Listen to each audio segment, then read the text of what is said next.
Hey, Emperor, walk with me a minute. They're building something for you, brick by brick, in the dark. A trap set for the man you used to be.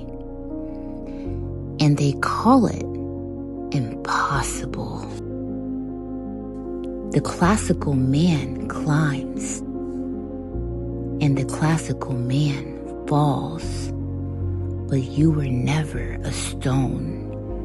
You are a wave. And part of you is already standing on the other side. The wall remains, and you do not. They built the wall, but you placed the bet. Welcome to quantum tunneling.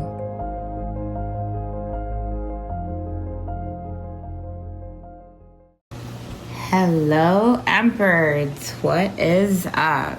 Alright, so I have a really big lesson for you guys. As you guys seen, this lesson is called The Wall and the Bet. Now, I'm just going to give you this disclaimer. This lesson, this lesson is for people who have already done structural work along their journey. So the reason why I speak clearly to emperors in this is because I'm not going to sit here and say that the stuff that I teach on here is just acceptable for everyone, because this lesson is very challenging.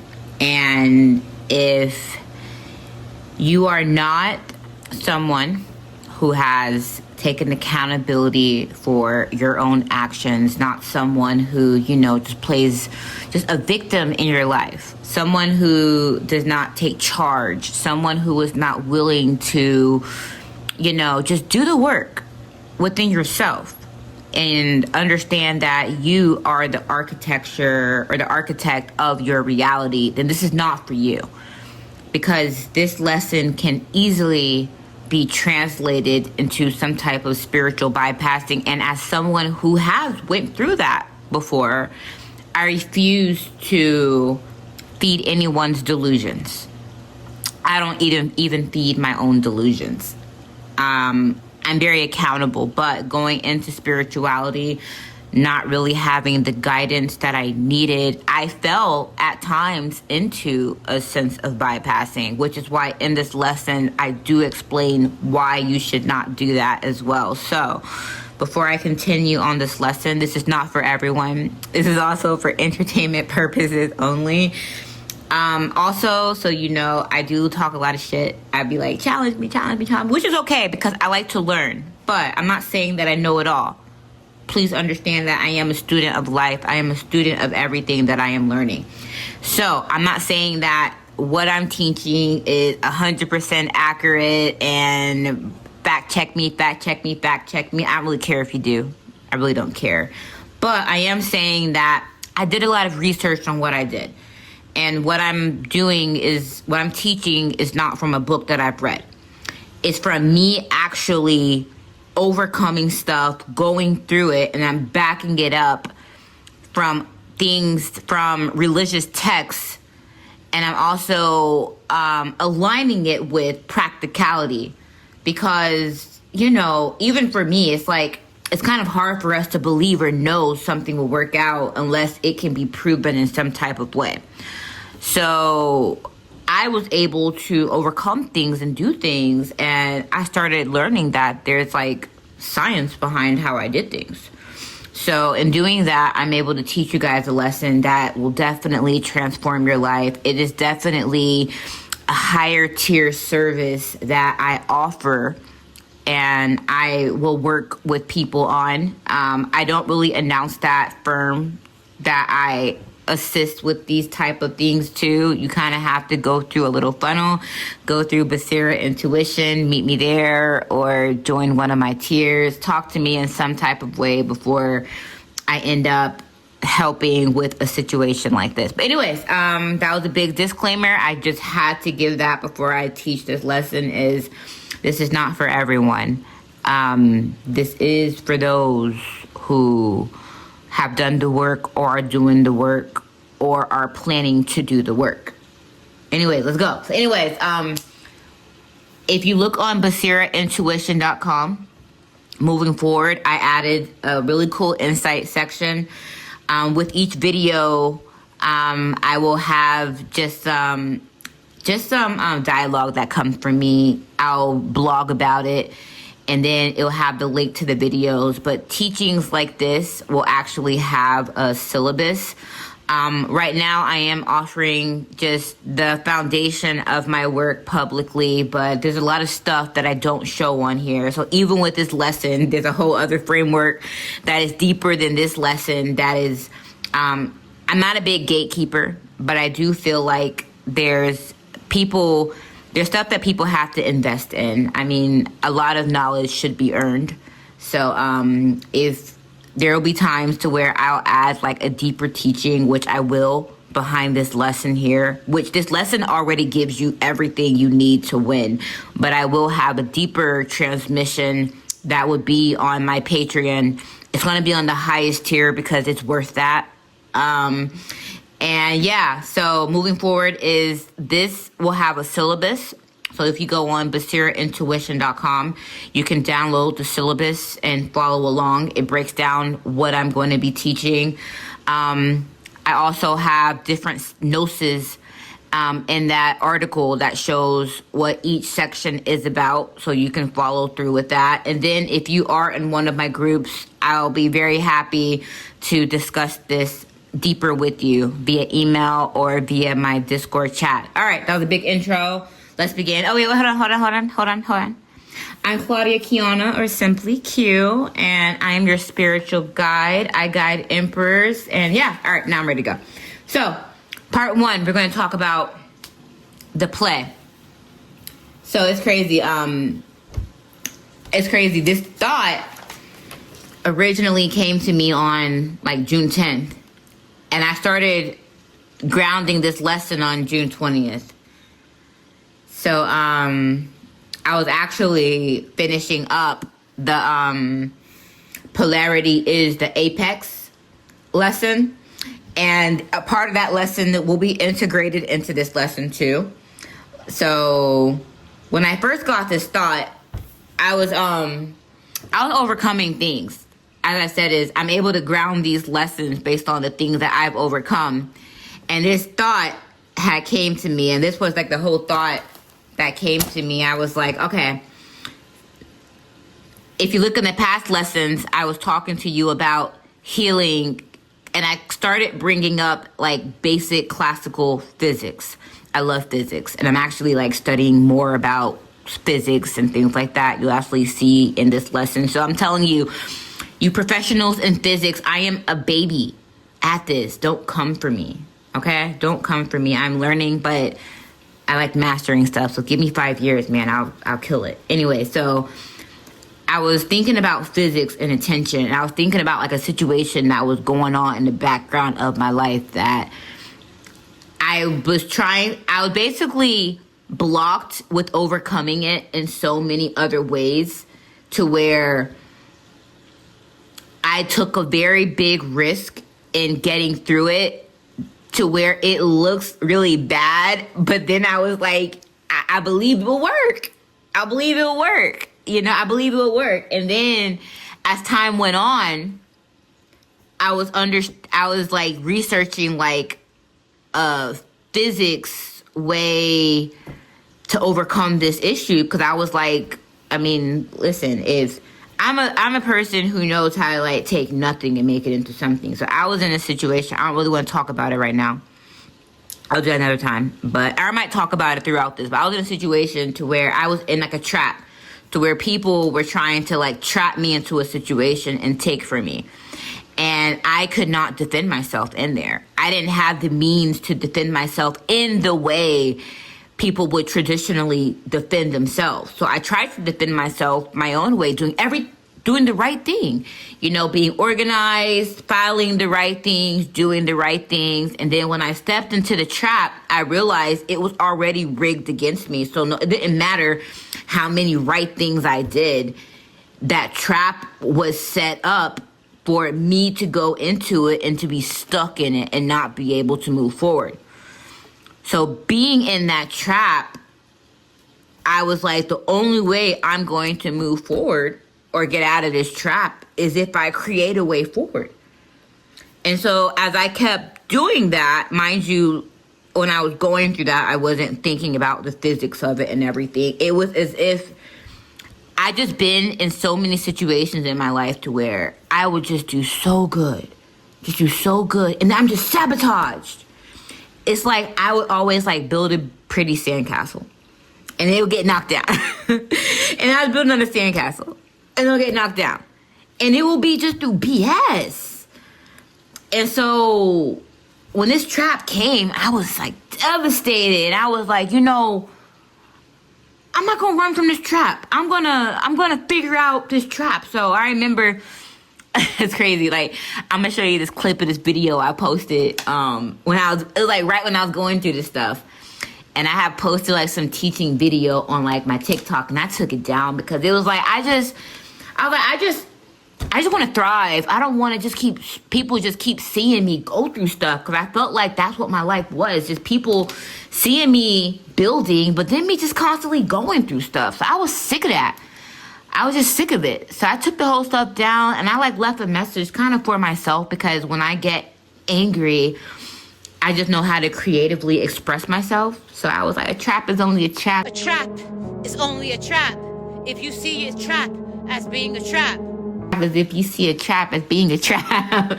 You know, I was like, this ain't no trap. It's like, this is leverage, you know, like I'm gonna figure out how to make this trap leverage. Anyway, so time was going by, and I was actually like feeling pretty down for a bit, because I was like, however I was going in life, I was like, I can't keep going that way, because obviously this blockage came in, and I was like, damn, well, I see why they did this blockage. This blockage is made to stop me.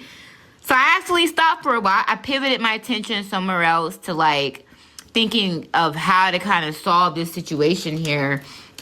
And then I was just like, the way that came to me is this way I'm about to teach you guys. And it's like, it was a risk. It is a risk, you know, but I was like, the way it was either surrender what I love and fall into what other people wanted for me to take, to just lie and do all this stuff, or to go another direction. And I chose the road less traveled. Is that what they call it? The road less traveled? Yeah, that's what I chose. So, yeah, anyway, let's talk about physics. So, and attention. So this thought came to me, and it's crazy. I was like in bed, and then I was like, if you're moving forward and someone wants to trap you in a situation, it's usually someone from your past, okay? Or people associated with someone from your past. The past person is the anchor. An enemy can only work with the past or the future. They cannot attack you in the present. So why can't they? Now, it's not that they can't, but the goal is to manipulate you in the present by manipulating your attention to keep you stuck. I already taught you guys the power of zero before. I might explain it again, we'll see. But I really want you guys to like watch my videos, so you're not just jumping in this stuff like, what the hell am I talking about? But anyways, because they can jump into your future, it'll keep you stuck. Because if they can jump into your future, they can only jump into your future if they can manipulate your present. The goal is to manipulate your attention. So let's stop right there for a second. So what I learned about is, if someone wants to, it can't be someone from your future trying to manipulate you, because you haven't met that person yet. So it has to be someone from your past, or people if you haven't met someone, they will use someone from your past. How? That's how people get information on you. And that's someone who you're also anchored in. That's someone who you have a bond in. So usually if someone wants to attack you, it will either be that person from your past or someone will use someone from your past. And they usually use someone who you had a bad relationship with. That's how people are able to hide their hands. Because if you had a bad relationship with someone, they'll manipulate that person who you had a bad relationship to get information from you or do things to you. And that's how they hide themselves. But that's also so they can also use that person who was in your past as a scapegoat too. So anyways, and that person becomes a liability. So anyways, so if that person wants to control your future, they have to use someone in the past. What did I tell you before with the power of zero? They can't touch you in the present. They can only touch you in the present by playing with the past and the future. So how do they play with the future? If they can use someone in your past to try to stop you in the present and get you in a fear state, so you make a choice on how you move forward in the future. So then the intention of how you're moving forward in the present, which is in fear based off of being manipulated from someone from the past, brings the fear and the energy of the fear into the future. I hope that makes sense. I told you I'm only for the high level people only. I'm gonna keep going. So the goal is to manipulate your attention. Why? What did I say? Because it's to get you to choose from that state in the present. And so if they manipulate your attention by trying to stop you, by putting a trap in front of you, then whoever you are when that trap occurs, or when what I tell you about the smoke, when the smoke occurs, defines how you move forward. So what did I tell you about navigating this terrain, navigating the smoke? You stop, because that's what they want you to make. They want you to actually stop you, but they want you to quickly decide how to move forward based off of what they put in front of you. But what did I tell you do? You eliminate the illusion of a necessity. You eliminate the illusion of whatever's in front of you right there, and then you keep moving forward. So the goal is to manipulate your attention, and they manipulate the present by obstructing the future, your view of the future. Because what did I tell you before? The future is a compass. So that's why you don't just stay in the future. You look at the future of where you want to go, and then you move in the present accordingly to that direction that you want to go into. So they want to obstruct that future vision so they can meet you there.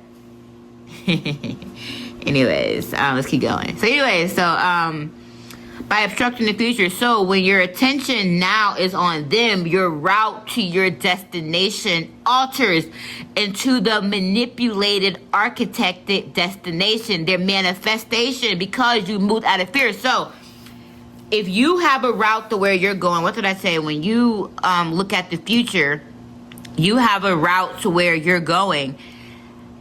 If they want you to go a different path, they use someone from your past to do something to you, or they use a situation from your past. They use something that they know about happened to you in the past, how you reacted in the past, something from the past. And then they put that in your future, and they bet that you're going to react the same way that you did in the past in the present.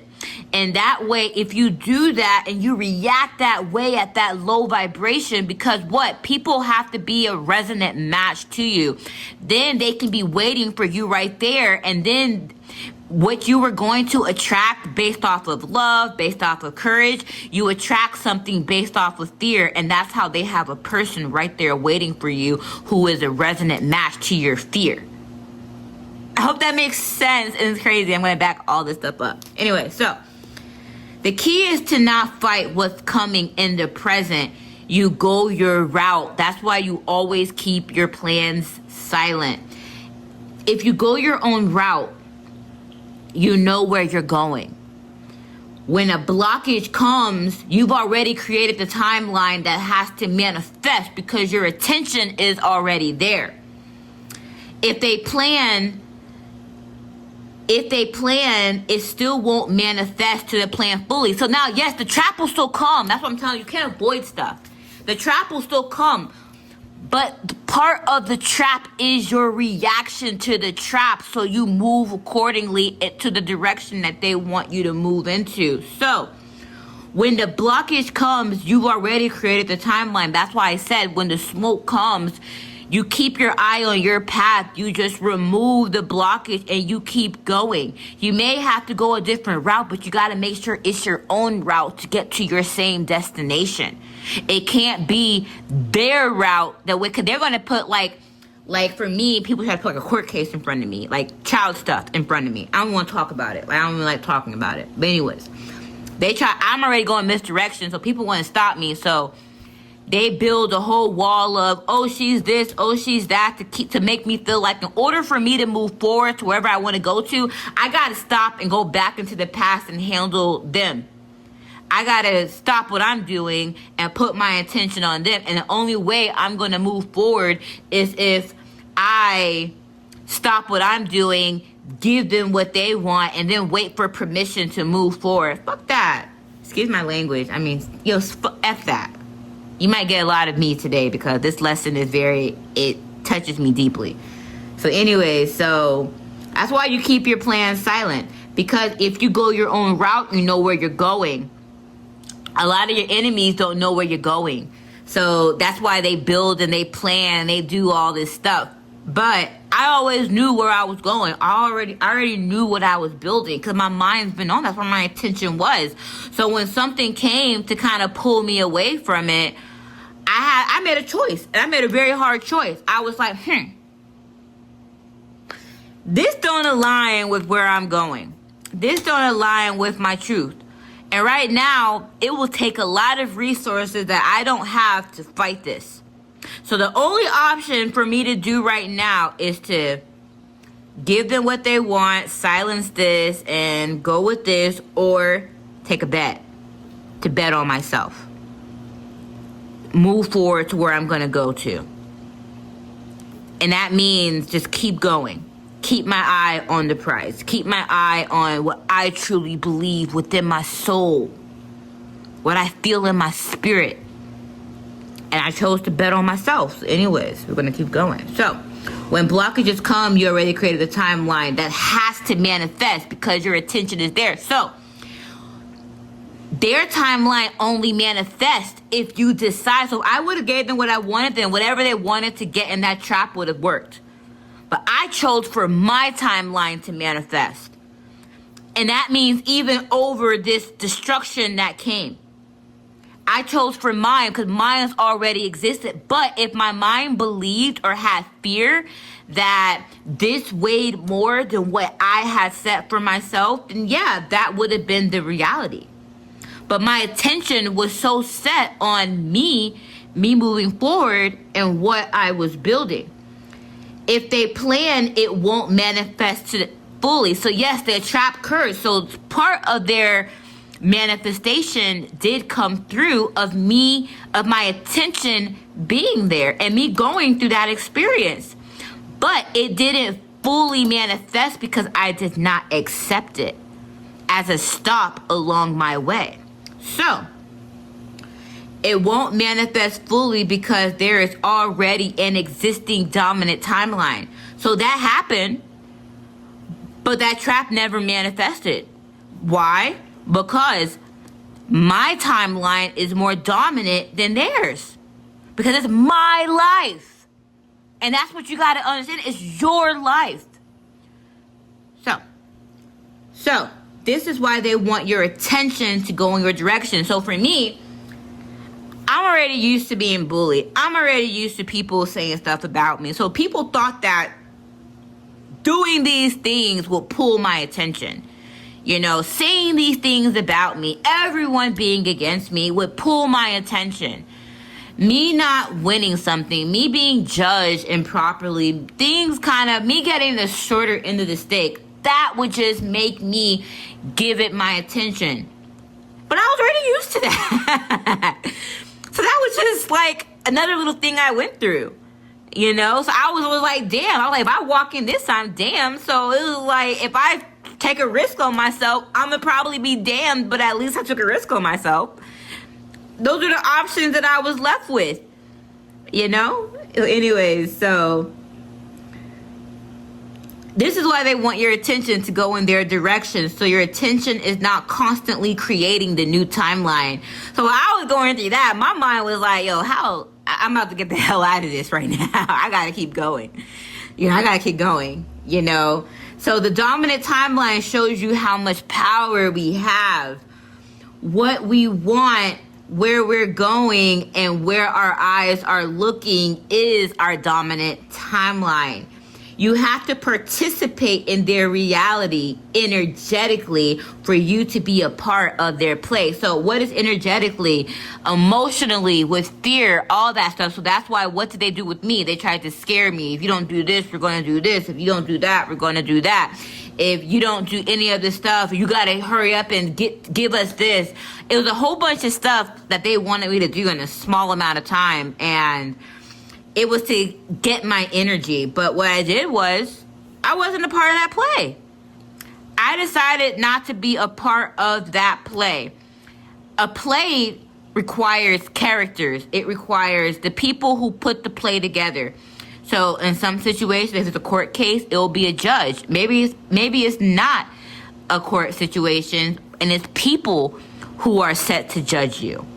It will have to do with a lot of fear. It will have to do with everything that could possibly come against you.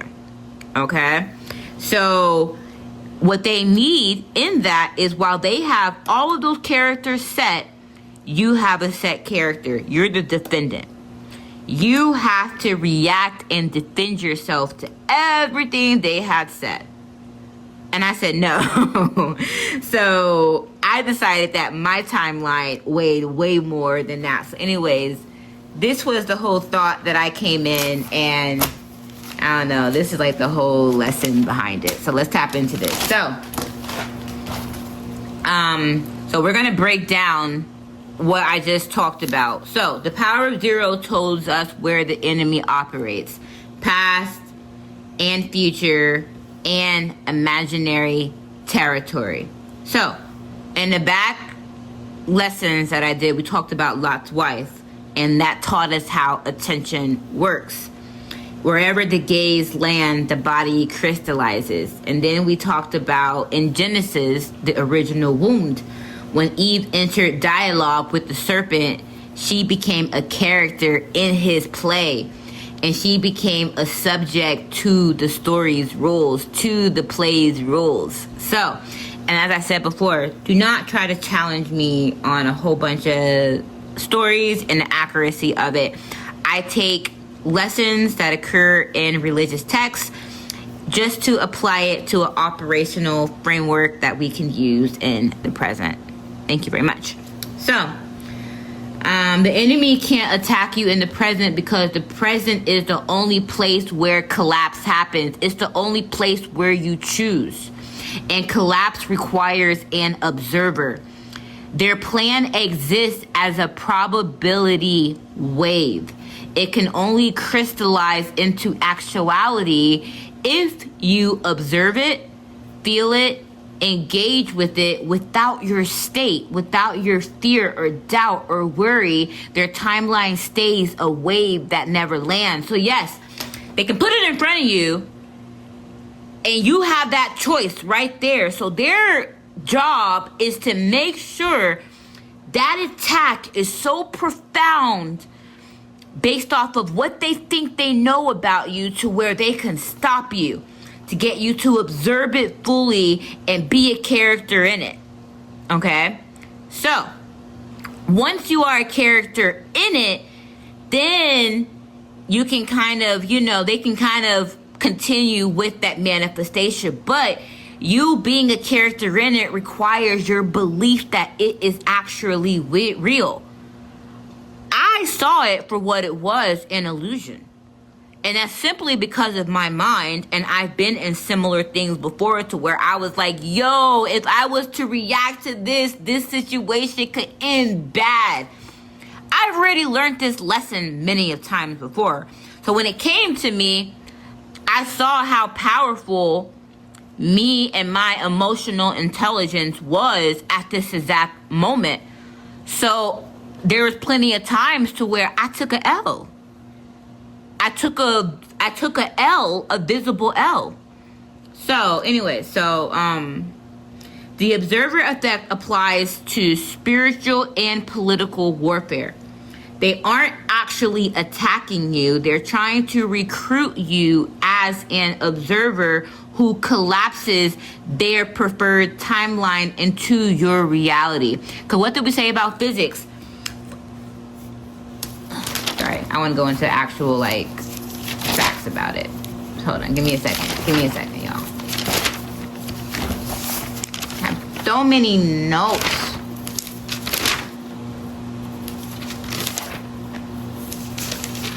Give me a second. Alright, so we talked about at a quantum level, particles don't exist as fixed things until they're observed. Before observation, they exist as fields of probabilities. Multiple possible states all coexisting. So the act of measurement of perceiving is what collapsed the field of possibilities into a single actualized state. So the act of measurement, what is being measured? The time, the amount of time, the amount of energy over that time you're putting into that observation of that possibility. That's why when you manifest, what happens? You're visualizing, you're focusing on it, and then what do? You released it, but you act in the state of already receiving. So your attention, your mind, your body is already in the state of actually having until it makes manifest, and the manifestation is the collapse. So these people basically want your attention. They want to be relevant. These people were not relevant in my life. So, and I already had I got 4 kids. I like run a company. I got a whole bunch of other stuff that I'm trying to do. So they had to do so much to try to get my attention over a short amount of time. Because if you have a long span of time, then you have time to think. So usually if someone wants to trap you or get you to do something quickly, they put so much pressure on top of you over a short amount of time to get you to decide in the present moment out of fear. And what did I tell you? You didn't choose from that state. And what did I tell you before? Choice is the portal. They want you to go into the portal to where their manifestation collapses and exists. Anyways, keep going. So, the enemy can attack in the present because the present is the only place where collapse happens. The collapse requires an observer, and their plan exists as a probability wave. So the observer effect applies to spiritual and political warfare. They aren't exactly attacking you. They're trying to recruit you as the observer who collapses their preferred timeline into your reality. And this is how they try to get into your future. Your attention is the collapse mechanism. They need it. So you always need to know what the enemy wants, okay? You don't fight what's coming, you walk your own route. So inverse of the manipulation. So fighting equals entering the play. Becoming an observer of their timeline, which is collapsing that probability wave. The only way out is not being in the play at all, not negotiating with it, not preparing for it. So what did I do? Most people, in my situation, I already had like a lot of responsibility. So there was a choice I could have made to where I could have saved up a whole bunch of money and tried to hire this huge defense or things like that. I didn't want to do that because that was going to stop me from what I'm sitting here doing right now, teaching this stuff. And then I also was like, what I'm going through is classic data that I need to build this new foundation. So then I was like, well, I was already like doing some teachings on like TikTok.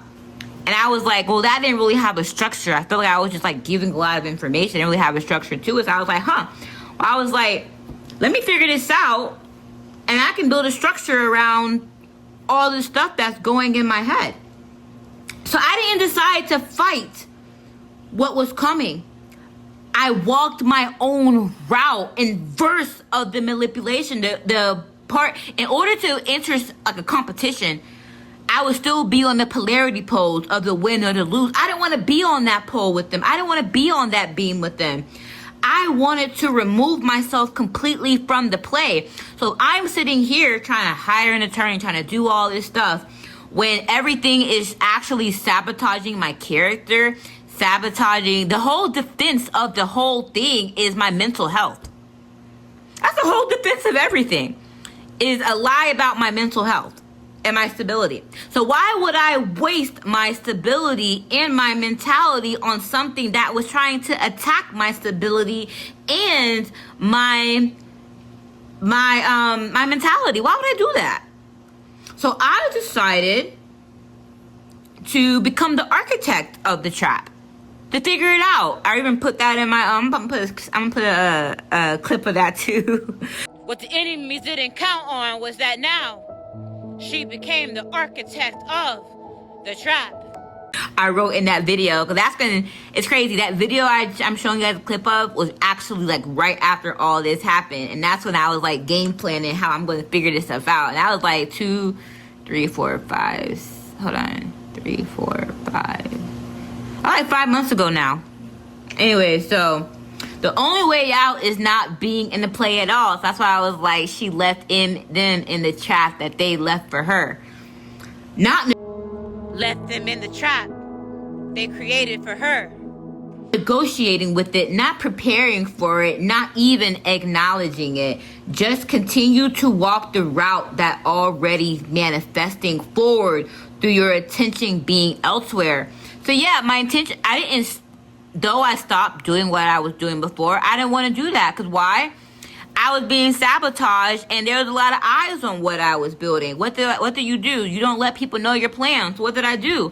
I built something else that was hidden. And I kept going my route. You know? That's why silence around your plan is protection.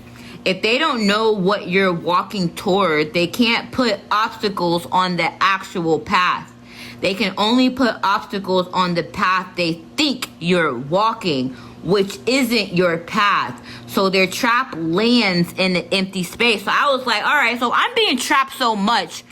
I'm being trapped because of everything y'all see visible, because the way these traps are working are to kind of get a reaction from me. And then how I was kind of expressing myself, going through stuff, people can kind of measure that I'll probably, she might do another creative video about what she's going through, and then she's going to post it. I decided not to do that. I decided to, let that trap be leverage. Anyways, I'm going to talk about that later too. So, part 2. If you're following through the syllabus, refusing to enter as a character. It can only crystallize into actuality if you observe it, feel it, engage with it, or enter the play as a character. Without your attention, without your state, without your fear or doubt or worry, their timeline stays a wave that never lands. Your attention is the collapse. To not resonate with the play, you cannot enter it as any character, even the ones that feel sympathetic, righteous, or earned. So yes, I had to even though I felt like I was righteous or this is done against me, I still could not be any of those things with what was going on. Victim is still a character too. So me speaking about, that's why I took that video down. I posted a video about what happened, about this is what happened to me. I was still in that play. I had to truly dissolve my ego in this whole situation here. Victim is still a character. A survivor is still a character. A wronged party is still a character. The truth teller in pursuit of justice is still a character. That right there, a lot of people can't handle that, especially if you were so wronged in your life. And that was a pill I had to truly swallow in this whole thing. Was that if I want to truly remove myself from this whole thing, that the version of me that wants justice, the version of me that feels like a victim, the version of me that feels like a survivor is still a character. The version of me who was wronged is still a character. The version of me that keeps feeling like, that's why I get on here, I don't feel like talking about this stuff, but I told you, like, my story is data. I'm not telling you this stuff because I give a damn about y'all believing me. I'm not telling you this stuff because, oh, I want my truth to be heard. Dude, this is a business that I'm making. I'm telling you this stuff because it's operational and structural data. And the characters that people built a play on in my past helped me with the data and the infrastructure for what I am teaching you guys. I'm not speaking to you guys as a survivor of this shit. I'm not speaking to you guys as the wrong party. I am speaking to you guys as a narrator.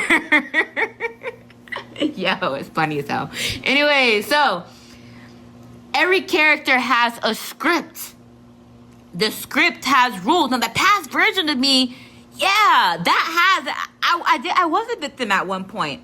The part of me that was on there posting a video. The part of me who was trying to convince the judge and like show her. I went in there showing like that's when I was like, I remember in my past, I actually did bad stuff and got in trouble, and I took the punishment for it. I never go in front of a judge and do like all the right things and still got in trouble. I came in there with like a timeline, facts, data sheets. I came in there with like income, stability records, how much I am paying out the ass just to live a lifestyle that I had to live because of stuff that happened to me. Receipts, character witness statements from I came in and it's crazy. The other person had no paperwork, just like a story. I had literally facts and it didn't mean nothing. It didn't mean anything. The person had no proof of any claim and they still in that got a favorable judgment.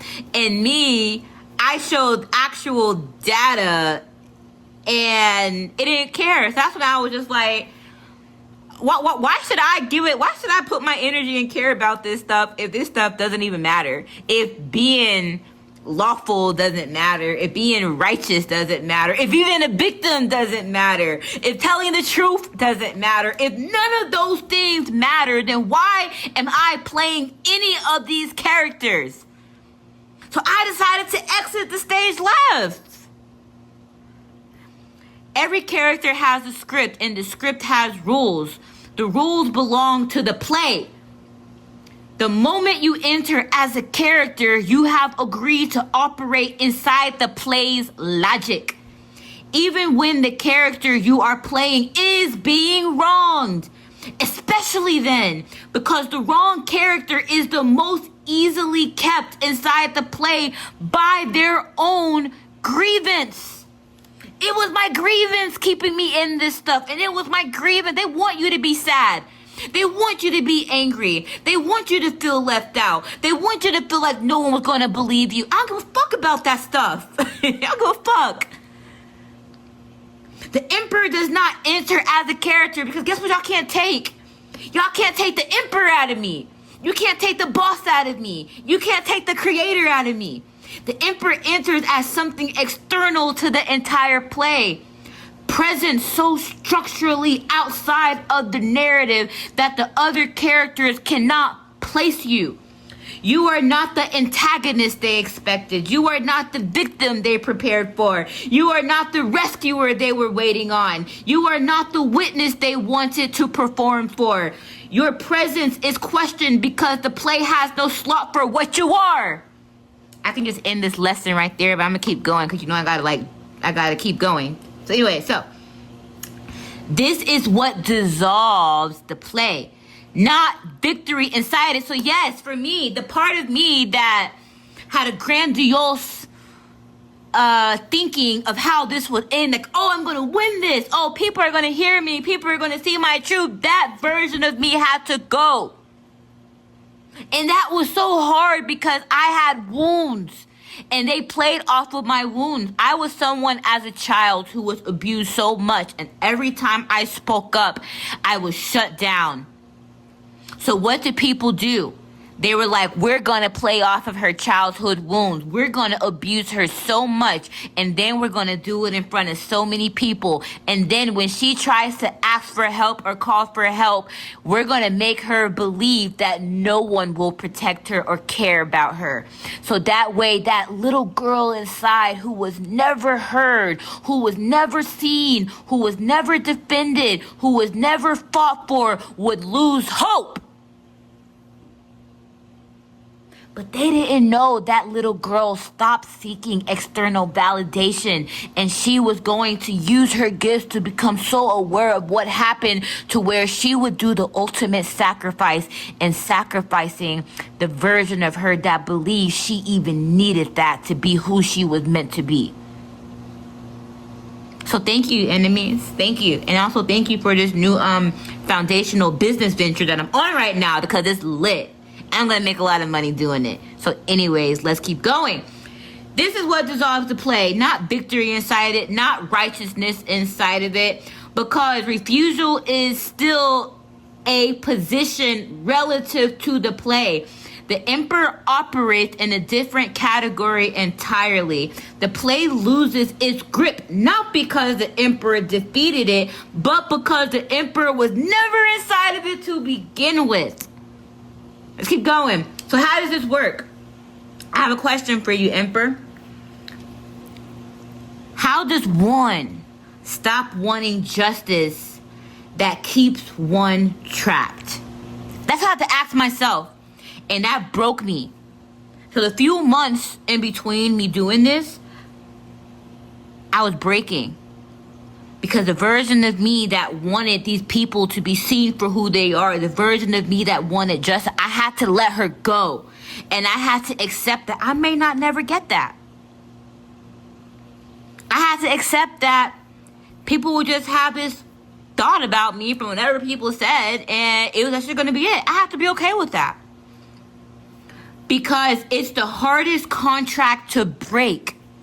The desire to see the enemy fall is the strongest anchor to a timeline. How do we cut this string? I have to forgive myself and also let go of my enemies, paying the price for what happened. I had to let all of that go. Now, let's keep going. So we're going to talk about a power move.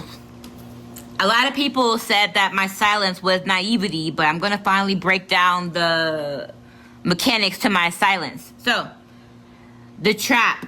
We're going to talk about spiritual bypassing.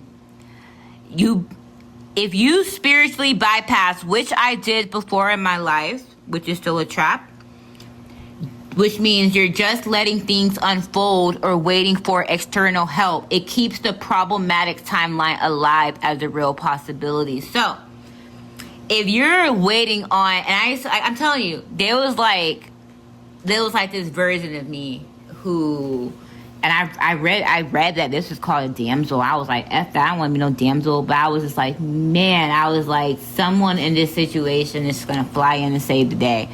I just believe that.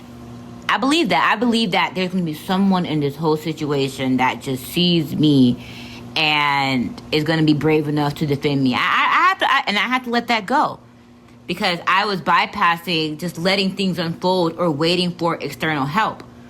And that keeps the problematic timeline as real as possible. Why?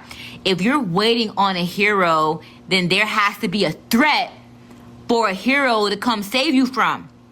So that means if you are constantly waiting for a hero, then that means that reality has to give you what you believe. So what is it going to do? It will keep producing a threat for you to have someone come and save you. So yeah, you might have someone come in, but then that means you kept that threat alive as a possibility. So there's two types of silence.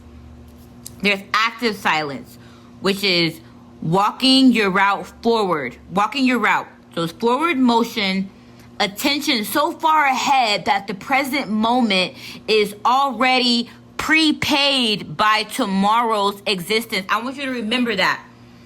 Okay? Remember this. Active silence. This is what I did.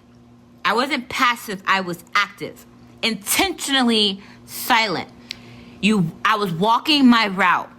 So I decided to just keep moving forward with my attention so far that the present moment is prepaid. So today is already prepaid for me. How I'm chilling right now is because I kept my mind forward.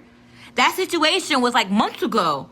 I built so much in between now and then, and I grew so much, and I healed so much, and I became so much. And it was because these present moments that I'm in right now, I prepaid in the future I'm building from the future. So the trap is meant to keep you stuck so you don't keep going. I'm like 2 or 3 years already in the future already. So my present moment right now is already prepaid by tomorrow's existence. What did I tell you? The future is a compass, and you act in the present according to that compass. The threat behind you has nothing to anchor to because you're not there anymore. So if you're not waiting on it to be resolved, if you're not waiting on for you to be redeemed, if you're not waiting for those things, then that trap is already in the past. Why? Because that trap only existed to keep you stuck. Passive silence is sitting still, waiting, trusting the process, letting it work itself out. But that silence is a lie. I posted a video last year too. I was talking about God says keep your head down. God says stay focused. So God says put your head down. God says focus. God says let them talk. Because he got you. You don't react to these lies. You don't react to their attacks. And so this girl kept her head down. And then the people kept watching her because they said, I thought you said she was going to act like this. I thought you said that she was going to respond to this. I thought you said we could trap her by now. I thought you said she will bow by now. She'll submit to these lies. But that girl knew her reality.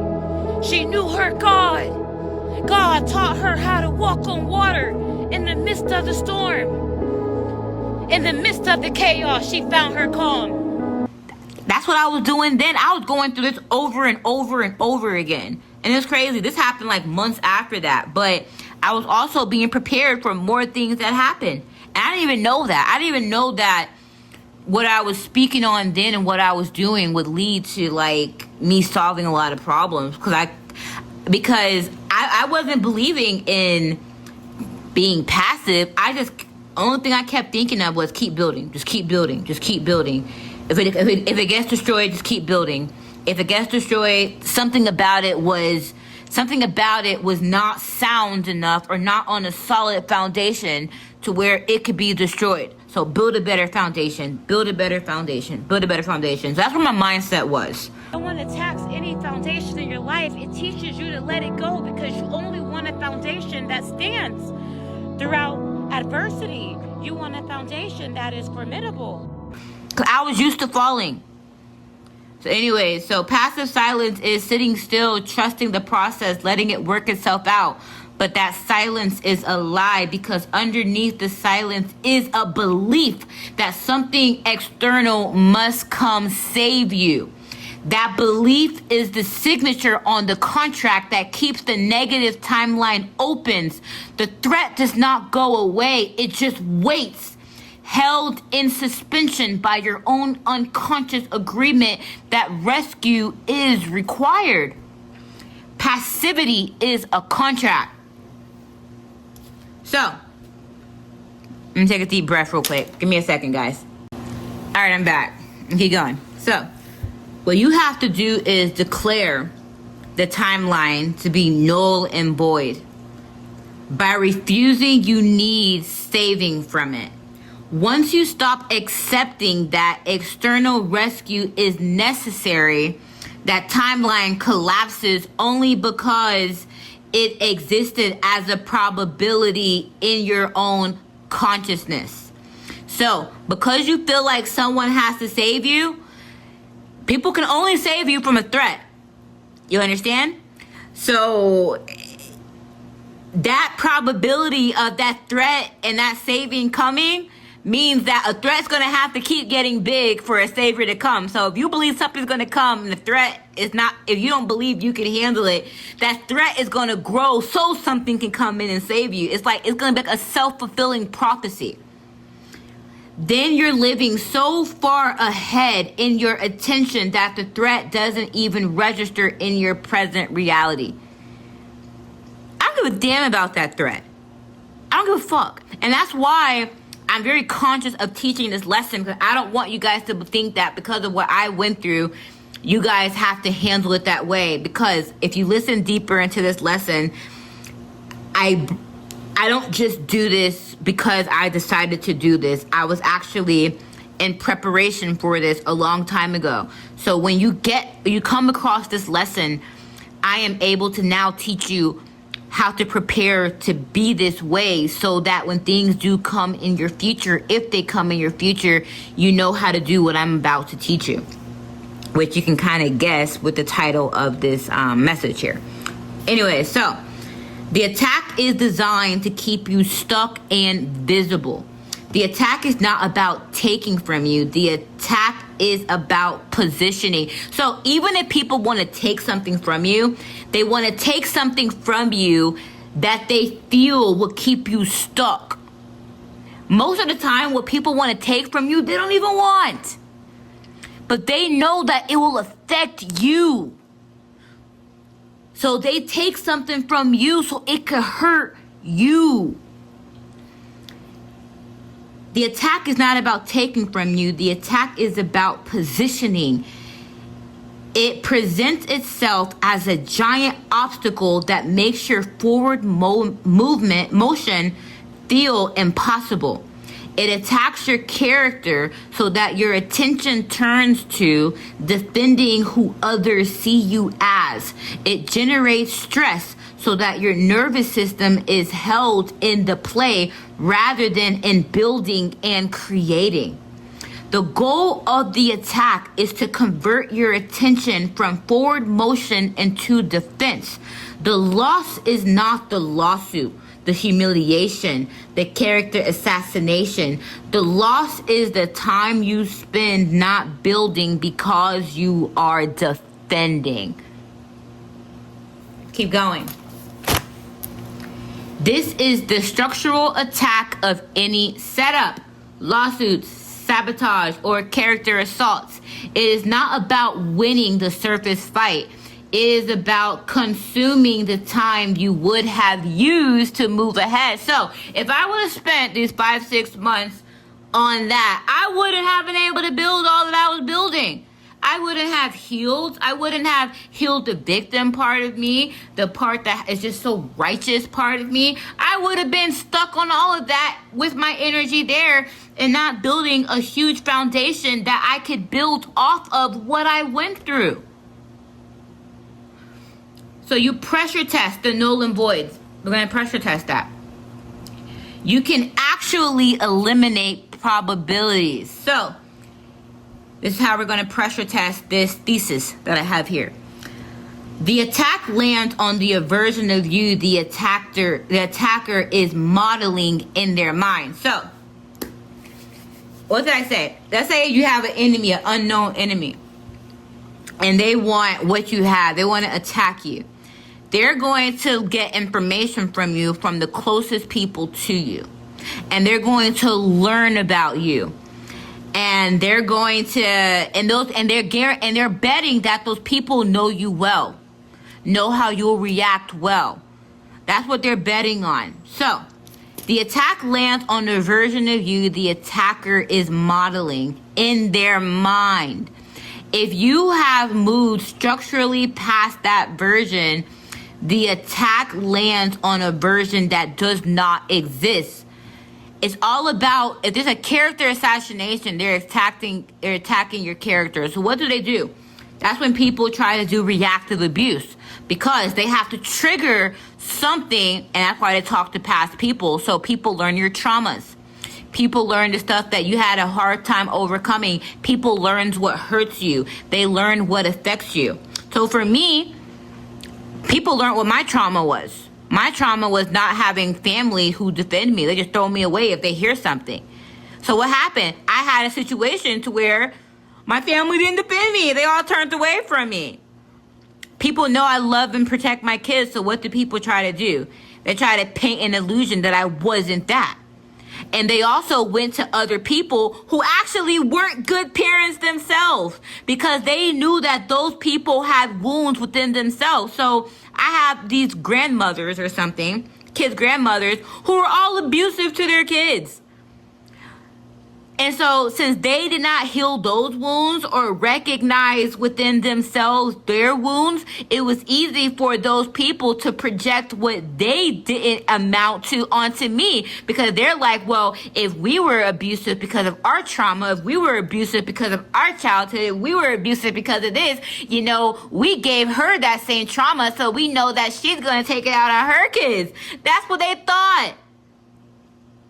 But hell no. That's why I kept my kids away. So that way you guys wouldn't project your unhealed wounds onto my kids, because I am intentionally not raising them how you guys raise your kids. And I am not going to inherit your karma.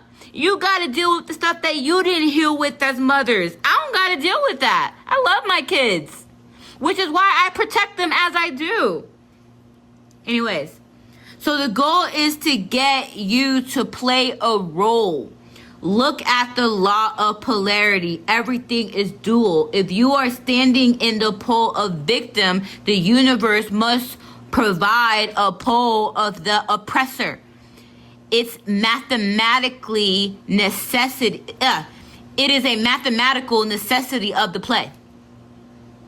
The grievance is the contract. Wanting external validation that you were right is itself the contract that keeps the sabotage going. The longer you hold on to being owed an apology, an acknowledgement, a public correction, the longer the timeline of the dispute stays open, and the dispute stays open, and the universe keeps organizing around that. Enemies know you're the architect of it. So they keep blaming you and you keep defending yourself, then those two roles exist. So that's why I ignore people. People are texting me, not, hey, can we make things right? Can we get... People are texting me, I'm going to take your kids. I'm hiring a private detector. I'm having a private detective. I'm hunting you down. You're this, you're that. You're a bad mom because you homeschool. I'm all this stuff. If I was to go back and forth with it, that would mean... you know, I'm on some type of opposite pole as you. I don't want to exist in the reality of you guys. So that's why my cutoff is so cold. Because even if I try to work things out, or if I felt wronged by you, I'll still exist somewhere in your reality. I don't want to exist anywhere in your reality. I'm a ghost. Anyways. Alright, my bad. My phone died. So anyways, so... why they need you stuck, okay? So, and this is, never mind, why they need you stuck. The trap was set for where you were, not where you are. To hit a moving target, the attacker needs to predict your route. If your route is original, built from your own intuition, your own architecture, your own vision, it is structurally unpredictable. The trap is calibrated to coordinates you no longer occupy. So by the time it activates, you are 3 cities over. Construction is the ultimate defense. Before we discuss active silence, the present moment is already prepared by tomorrow's existence. So this is where we're going to really get into what I want to talk about. I'm excited to talk about this. So anyways, I was already doing this many a times in my life. And I didn't know I was consciously doing this. But I would always be in a situation to where it was like in the moment of the stress, and this is honestly just due to going through like so much trauma, I could see what that stress wanted me to do in the moment. And I just wouldn't do it. And I didn't really, and then it's like my mind will always go to like the next destination. I'll always think about where I will be after this situation. And I didn't know that was something that there's a science behind it. So before we discuss active silence, the present moment is already prepaid by tomorrow's existence. So with me doing that, like, I told you in the last episode about a situation to where when I called like my kid's father for help, because I was kind of terrified of someone who I was with. He basically tried to like do like an ex parte thing and have me, not ex parte thing, some type of hold to have me mentally checked out and stuff, and then have me evaluated. So that moment, if I would have reacted to that, or if I would have, when I went to the place to get examined, if I would have reacted in a fear state or just kept defending myself, or I thought that, oh my gosh, like I got to go through all of this to keep, this is a blockage, I would have been stuck there.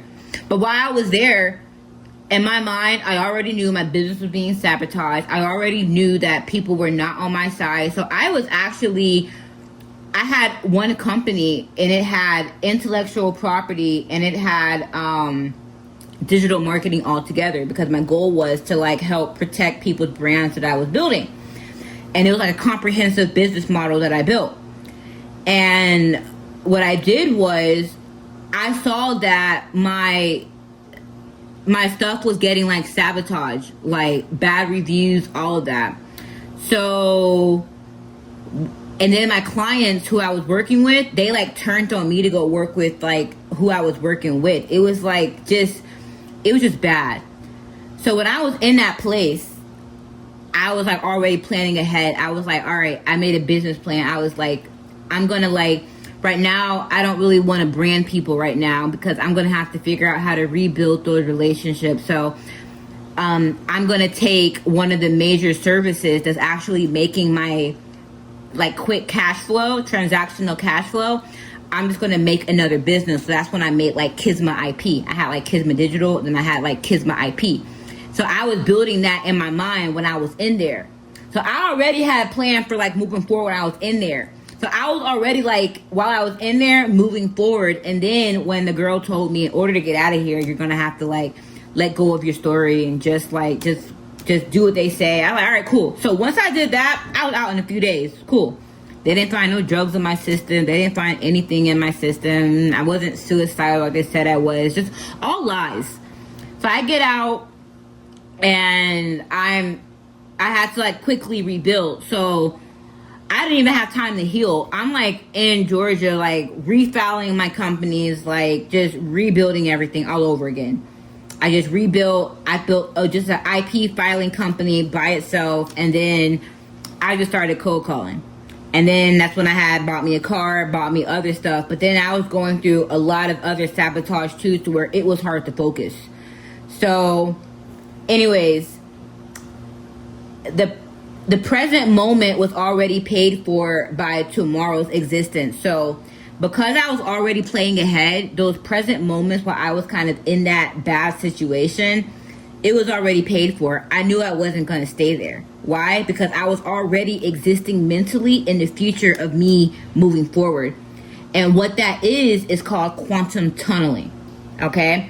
And that's the paid ahead mechanism I brought you into. So we're going to break down quantum tunneling through and through. Okay? This is the best part of the message that I'm excited to teach you guys. So in physics, okay, in classical physics, I'm gonna give you a quick overview, then I'm gonna actually break it down in classical physics and then quantum physics. So in physics, a particle can pass through a barrier. A particle can pass through a barrier it should not be able to pass through, because its probability wave already exists on the other side. So this is the physics metaphor for what paid ahead actually means structurally. So you are the particle, and I'm putting examples of this in here. And when someone builds a trap, they build a wall. because normally people cannot get through that wall. Okay? So in quantum tunneling, what it is that a particle can pass through a barrier it should not be able to pass through because the probability wave already exists on the other side. So how I know I was not supposed to, or people didn't plan for me to get through that, is because when I was in there, it's like people were already like reassigning my kids. They withdrew my kids from both of the school. They already planned for me not to go back home. They sent my boys to Georgia. That grandmother already enrolled my kid in school. They were my kid's daughter's father. My daughter's father took them out of school, didn't tell me the address. Then my son's grandmother was just enrolling them in school as if she was the mother. And then my mom was trying to let them see how to transfer my son's disability. It was like people were planning on me to just die. That's what it felt like. It felt like people were planning on me to just be locked up in there and never come out. But, so that was the barrier that the particle should not be able to pass through. Okay? But because the probability wave exists on the other side, so as I told you, while I was in there, I was like already in my mind, like building like a new business plan, planning ahead. I was planning to get my girls back, planning a whole bunch of stuff, planning to just rebuild, planning all this stuff. So I was able to pass through that barrier to get on the other side because I already existed on the other side. So let's talk about that deeply. All right, so. Oh, wait, I missed that. So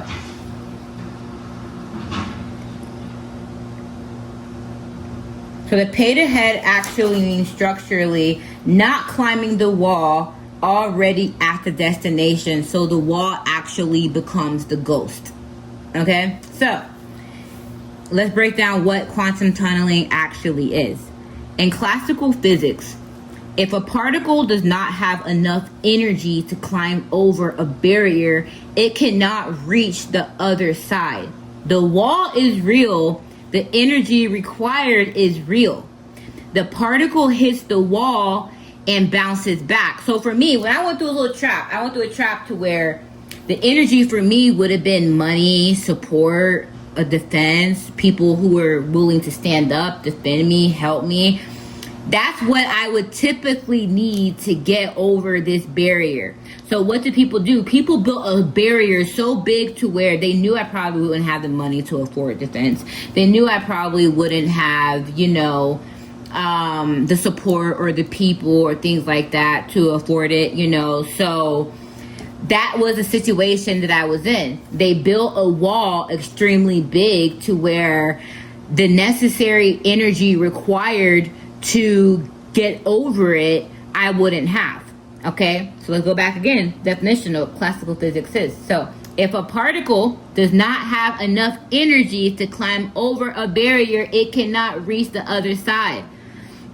The wall is real, the energy required is real, and the particle hits the wall and bounces back. So that's what they expected. They expected, okay, this person's going to go in this direction. We're going to have this big wall right here, and she's going to be blocked from moving forward because she's not going to have everything that she needs to get through this wall here. She's not going to have the energy, the finances, the support, the people, and we're going to exhaust her. And that's what they try to do, to try to exhaust you so it's too big of a problem for you to overcome. So, in quantum physics, now, particles do not behave as solid objects. They behave as probability waves. The wave describes where the particle might be. And crucially, the wave can extend through and past a barrier even when the particle does not have the classical energy to cross it. So, what simple-minded people do is they expect you to act as a classical particle, okay? A particle that cannot move through this barrier. There's people who only think about 3D stuff. We play 5D chess on this channel, okay? But your enemies play 3D chess, especially the ones who do not believe or who are not believers in God or who are not believers in just willpower. Damn, just willpower. So anyways, and these are people who rely on other people and things outside of them when they build things, okay? But in quantum physics, particles do not behave. So what do you not do? You don't behave as ordinary, as solid objects. They behave as probability waves. The wave describes where the particle might be. And crucially, the wave can extend through and past a barrier even when the particle does not have the classical energy to cross it. So that means when I told you when I went through that situation, I was like, okay, so here's a barrier and here's me. I was like, what I need from this is probably like a lot of money, some big attorneys, yada, yada, yada, to get through this. So right now, I only have that stuff, you know? So I have to rely on quantum physics, not having all of the energy that I would normally need to get through this barrier. I have to rely on something else to get me past this type of barrier. I'm going to get into that too as we keep going. Pay attention, people. By the way, this is part 4 if you're following my syllabus here. So, particle, I already said that already. So, the wave describes where the particle might be, and crucially, the wave can extend through and past the barrier even when the particle does not have the classical energy to cross it. So, if the wave has any amplitude on the far side of the wall, then there is a real probability the particle will be found there, as if it has passed through the wall without crossing the space in between. So for me, everyone thought because my kids were taken, everyone knew I love my kids, and then my mom, I told you, she waits for me to get in the worst situation to leave me. She'll literally guide me and say, oh, I'll be there for you. And then right when I'm in that bad situation, she'll pull back. That's how she tries to hurt me every single time. So I already knew that from her. So in knowing that, I never ever depended on her to ever be there. I never depended on her to help. That was already something I let go years ago of. And I already knew if I was in a real bad situation, she was someone who wouldn't be there. But at that point in time, I had a relationship with my son's parents, some grandparents, but they were manipulated against me too, so it is what it is. So anyway, but it wasn't just having people. That's not it, because I ended up leaving there. I was building a business in my mind there. So while I was there, I was already building a business. And so when you build a business, that's like future energy that you're paying for in the future. So I'm like, okay, if I'm building this structure here, I already know where all the leads are going to come from. I know how much I'm going to close. I know this, I know that. I'm already building like the relationship in the future. I'm already building the success of that in the future. I'm already building like all of these different things in the future. Okay, so it wasn't just having a person to support me and come like let me stay with them. It was because, like I said, people are temporary. People can turn every time, and God will never. If people abandon you and throw you away, then why would God want you to rely on people to save you? That's why I'm not attached to people. It's not because I'm cold. It's because I've just been around people who change, who are there or are there and want something in return or leave. So my game plan never lies in the hand of a person being there, because I'm just not used to that. I'm used to myself and God. So my plan was, in case this happened, I got to be able to keep going and take care of myself and prepare for people to just not be there, or prepare for it to at least be temporary, which it ended up being.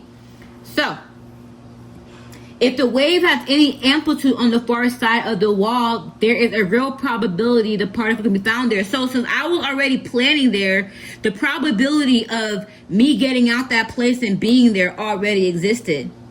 But I kept that mouth shut. I was only communicating with my son's father. At that time, he was able to come get me. And at that time and everything. So I was able to, keep that field open and that probability open, I was already planning like 10 steps ahead of what that trap wanted to do. I wasn't in there like, oh, my life is over. I was in there like, why the hell am I here? So anyways, on the far side of the wall, there's a real probability. The particle will be found there as it has already passed through the wall without crossing the space in between. So that place where I was at, I didn't even take the medicine after I was there. I threw that little diagnosis away because I realized if I was to keep telling my story about what happened to me, they weren't going to believe me. And so once I told them, you know what, it is what it is. I'm just here. They gave me some bipolar diagnosis, some prescription. I threw it all away. And I left that there. I was just like, okay, this was a stop. Maybe God's let me come here. I actually got some rest that I needed to get, you know. So maybe this was the way out of the situation that I was in, you know. And maybe I had to go through this to learn something, you know. So anyways, so let's talk about amplitude. Because what I said was, if the wave has any amplitude on the far side of the wall. So we need to go break down what amplitude even is. Okay?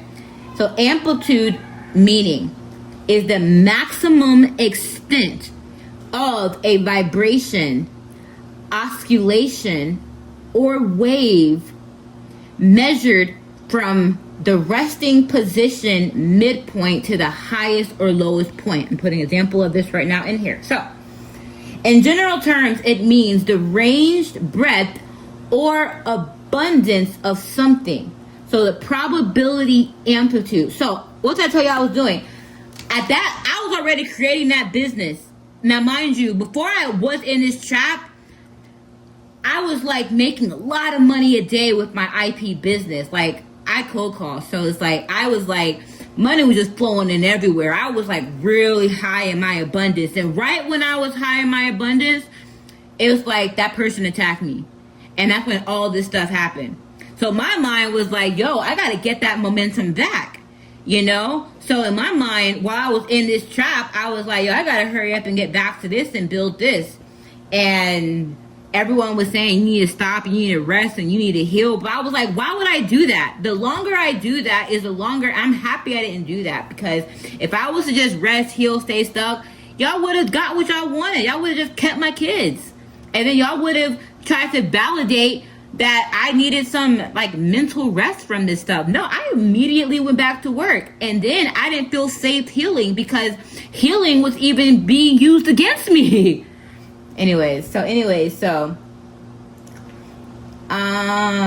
general terms, it means the range, breadth, or abundance of something. So probability amplitude in quantum physics, where the wave amplitude is the highest is where the particle is most likely to be found. So if my wave was like, oh, I got to be stuck here and go through all of this, my wave amplitude would have been stuck in that trap they wanted me in.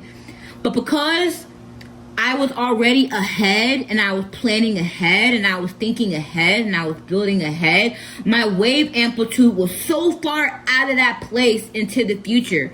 My body just had to catch up. So since my wave amplitude was there, reality had to form where my wave amplitude was. Okay? So the particle does not move toward where it wants to be. The particle appears where the amplitude is concentrated. So I was already planning on, and it's crazy, before I even went to, I was already planning on visiting Georgia anyways, so for a break.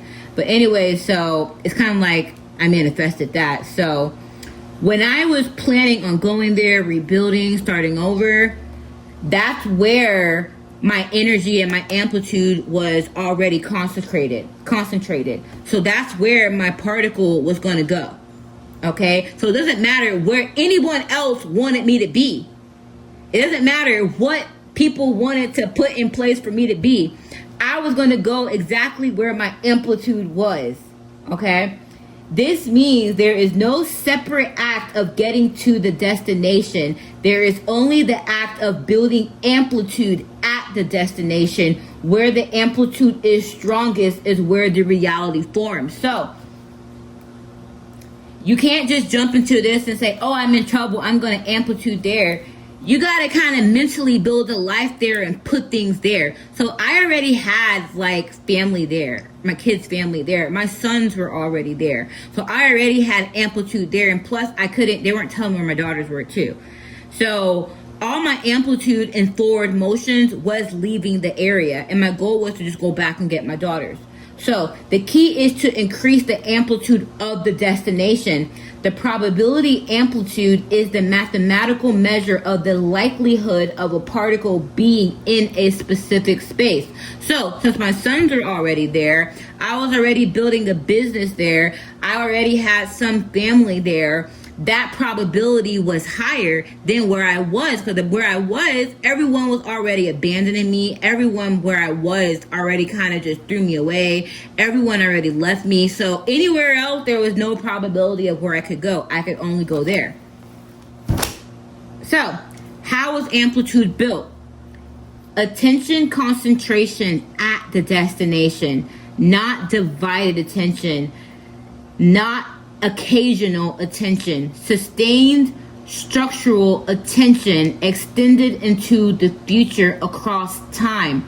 The operator who thinks about the destination once a day has low amplitude there. The operator whose primary mode of operating is from the destination has high amplitude there. So where I went in Georgia, that's where I went from when I was at that place, it was not actually like where my amplitude was. I was already planning to travel. Before all this stuff happened, where I was building my photography business, my actual goal was to travel and live by water. That was like a silent goal that I had in my mind before. And it's crazy. It really took a lot of this stuff to kind of get me into that. So my goal was to have my business be a mobile business and then be able to travel and homeschool my kids.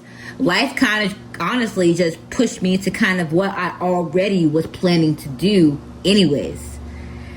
And it took me kind of going on that path by force. So the amplitude was actually put into me building that new business that would align to that goal. So it wasn't even the destination. It was the destination of who I was intending to be. Okay? The lifestyle that I wanted to live. So action aligned with the destination. So every action either thickens the wave at the destination or anchors the wave to the present obstacle. So if I was to sit there in that place and try to plead myself or be sad about people not being there for me, then I would have been stuck, because that's what the trap wanted. But because my mind went forward to building independence, rebuilding my company, starting again, my mind was at that destination, but me, that destination, the me who's not stuck, the me who keeps going past obstacles, that version of me. And so it thickens. So there is no neutral action. Building thickens the destination. So it isn't just wanting to go to a location, because you could still be trapped in another location. And if I was and trust me, that situation, I was going to be trapped in the same place, because while I was there, my kid's grandmother wanted me to sign over my kids. And then she was trying to say that I'm mentally ill. She actually started a fight with me, lied and said I hit her just so she could trap me in that narrative again. That's why I'm telling you, it's like, it's not even about locations. It's about the version of you. Because you can literally go to another location and try to meet the same trap. Since that trap couldn't stop me where I was, that trap was following me to that destination. And that's when I realized that she was a resonant match to the people in my past, only helping me just to take from me, you know? So the operator who thinks about the destination once a day has low amplitude. The operator whose primary mode of operating is from the destination has high amplitude there. So because I always had that dream of traveling with my kids, being more free, that's what I kept building on. And that right there kept me not dependent on people. So if people were to like do things to me, I will always be able to take care of myself and keep going. So action aligned with the destination. So every action either thickens the wave at the destination or anchors the wave at the present obstacle. There is no neutral action. Building thickens the destination. Replaying the old grievance anchors the present. Every choice is wave positioned work. So if I was to stay in that situation where I was at in Georgia, I would have literally just been in more of a grievance situation. So that's why I, in my life, had to let everyone go and keep going, because that was the only way I could embody the me that I felt I was destined to be. Free and able to live how I want, raise my kids how I want, build how I want, and help people how I want. But in order to do that, I had to build a business that supported that. So I built my businesses that supports that mobility. So identity calibrated to the destination. The operator who identifies as someone working towards the destination has amplitude at the destination. The operator who identifies as someone surviving the present obstacle has amplitude at the obstacle. Identity is the most concentrated form of attention. It is what the operator is being, not what the operator is thinking about. Identity built at the destination is the heaviest form of amplitude. So for me, when people saw how I was moving, that looked unstable, because I come from people who believe staying in one place your whole life is stable and that should be applauded. I don't believe that. I believe learning and growing and moving away from everything that holds you back is stable. Anyways, relationships aligned with the destination. So the operator the operator surrounded by people who sees you at the destination has reinforced amplitude there. So people who see you as what you're trying to build, the part of you that you're trying to reach to, those people are reinforcing the amplitude there. But the operator surrounded by people who see her as the old self has competing amplitude pulling her back. So people who wanted me to stay small, people who wanted me to stay stuck, those people are the people who tried to put me in these traps. They're all the people I left behind that I was even going through the legal stuff with, are people from the past. Not people who I'm doing business with, not people who I want to work with. It's literally the people who I left are the people who want to hold me back, who want to take from me, who have all of these things to say about me. Why? Because I only fit that play in that narrative of that character in their story. They don't even align with where I'm going or what I'm becoming. This is why operators' fields of relationships either accelerates tunneling or prevents it. Every conversation that thickens the destination either thickens the destination or anchors the present. Let me close my door. I just saw a lizard. 1 second. And that was really hard for me because I had this identity in this life that I wanted, and it served no one of my past. There's no happy, there's only, she left because she's running or she's hiding from this. No, I left because staying still would have been to the detriment of everything that I wanted for myself. Okay? So what decreases your amplitude? Amplitude can be built, and amplitude can also be drained. The operator who builds for hours and then drains for minutes can find yourself with low net amplitude despite the building. So, amplitude is drained by engagement with the lie.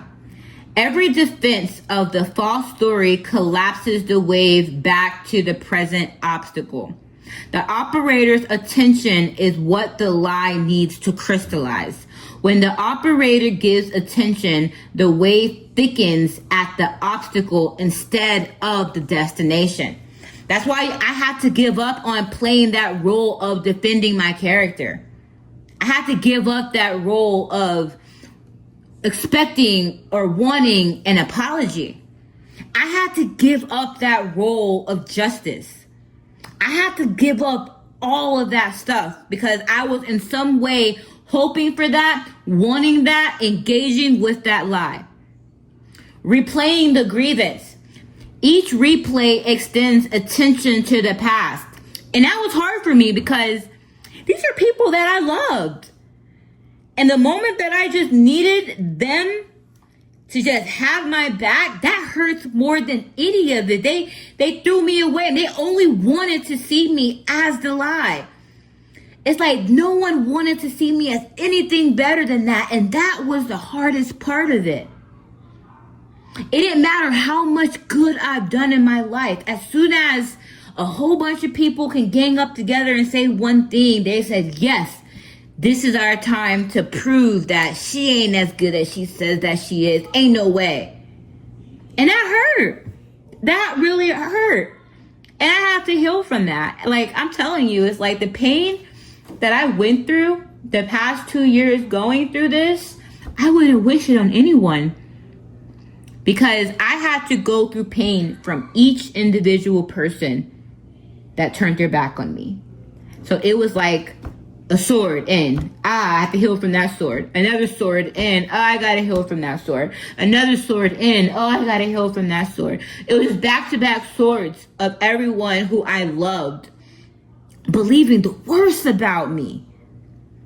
Each replay extends attention into the past. So I had to lead them back to heal. I had to walk away to heal because it would have kept me there. So it was either I let you guys go and focus on my kids not inheriting this pattern and finally allowing myself the room to heal, or I stay stuck in this cycle and just give up on myself and just allow myself to just be a wounded inner child like everyone else was. I chose myself. Each replay extends attention into the past, which is amplitude wasted on a timeline that is not the destination. The grievance is not free. It costs amplitude every time it is revisited. Performing for the audience, the play recruited. When the operator measures themselves by how wrong the audience sees them. And that for me was huge because it was the entire audience. Their attention is concentrated where they are watching, not where she is building. The wave thickens at their location and the destination weakens. Maintaining identities, the destination does not require.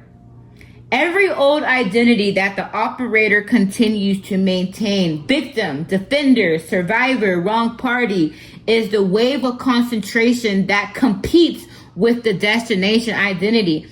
I can't present myself to you right now and say I can help lead you guys out of this if I'm still a victim to my own past situations. I can't lead you guys if I'm still defending my character. I can't lead you guys as just a survivor. I can't lead you guys as the wrong party. I can lead you guys as a narrator of a scenario and teach you guys how to be the architect of your own. And it doesn't come without compassion, but the healing is the compassion because the healing is in the acknowledgement that you're worth way more than those titles. Because those are inherited titles. You would not be a survivor if someone didn't put you in a position to be a survivor. You would not be in a wrong party if someone did not put you in a position to be the wrong party. You would not be a defender if someone didn't give you something to defend. You would not be a victim of something that someone didn't give you a situation to be a victim of. So I am removing every title that they want you to gain from what someone else did, and I am allowing you the sovereign move to choose your own pattern and your own title. I'm giving you something greater than whatever the fuck they wanted to give you. It is a wave of concentration that competes with the destination identity. This is my identity because this is my authority. These identities feel safe because they are familiar, but each one is a place the operator's amplitude is leaking to. 5, waiting. Waiting for the rescuer. Waiting for the verdict. Waiting for the recognition. Waiting is the amplitude held in suspicion, neither at the destination nor at the present obstacle, but parked in an anticipated future that requires external action to resolve. Waiting is the most insidious drain because it feels passive, but it is consuming the operation's wave building capacity. Let me take a breath real quick. Hold on. I'm back, guys. I have to take a breath with that. I hope you guys pause as well because I gotta keep going. So anyways, I look through my pages. I'm like, oh my God, this is only part 1, but I can't give y'all no half lessons. I gotta be so thorough with what I'm teaching you guys. So anyways, we're gonna go back to quantum tunneling now that I've explained to you what quantum tunneling is, classical physics, quantum physics. We also discussed amplitude. You should actually know what amplitude is fully now with all of this stuff. We even talked about what drains amplitude. So now we're going to go back to quantum tunneling. So the operator is not a classical particle trying to climb the barrier of the present particle. That's what they want you to do because that requires what? Energy. The operator is a probability wave whose attention has already extended past the barrier to the destination they're building. The future where the work is completed, where the business is operating, where the new chapter is being lived. Dude, I traveled after that. I traveled. It wasn't easy. I went to probably almost every state, and before that, I'd never traveled. I was stuck. I've never went to more than 2 or 3 states. I never traveled, never did anything. I was bound to a school system schedule. I just never did anything, but I was able to do this, and it was honestly from leaving all this stuff, I was able to see, I was able to meet new people, work with new people, mentors everywhere from just my clients are mentors, they all have something that I can learn from them. I only work with people who can teach me too. I love to learn. So,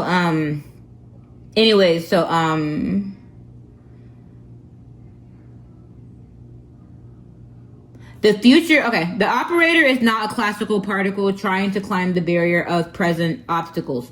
The operator is a probability wave whose attention has already extended past the barrier to the destination they're building.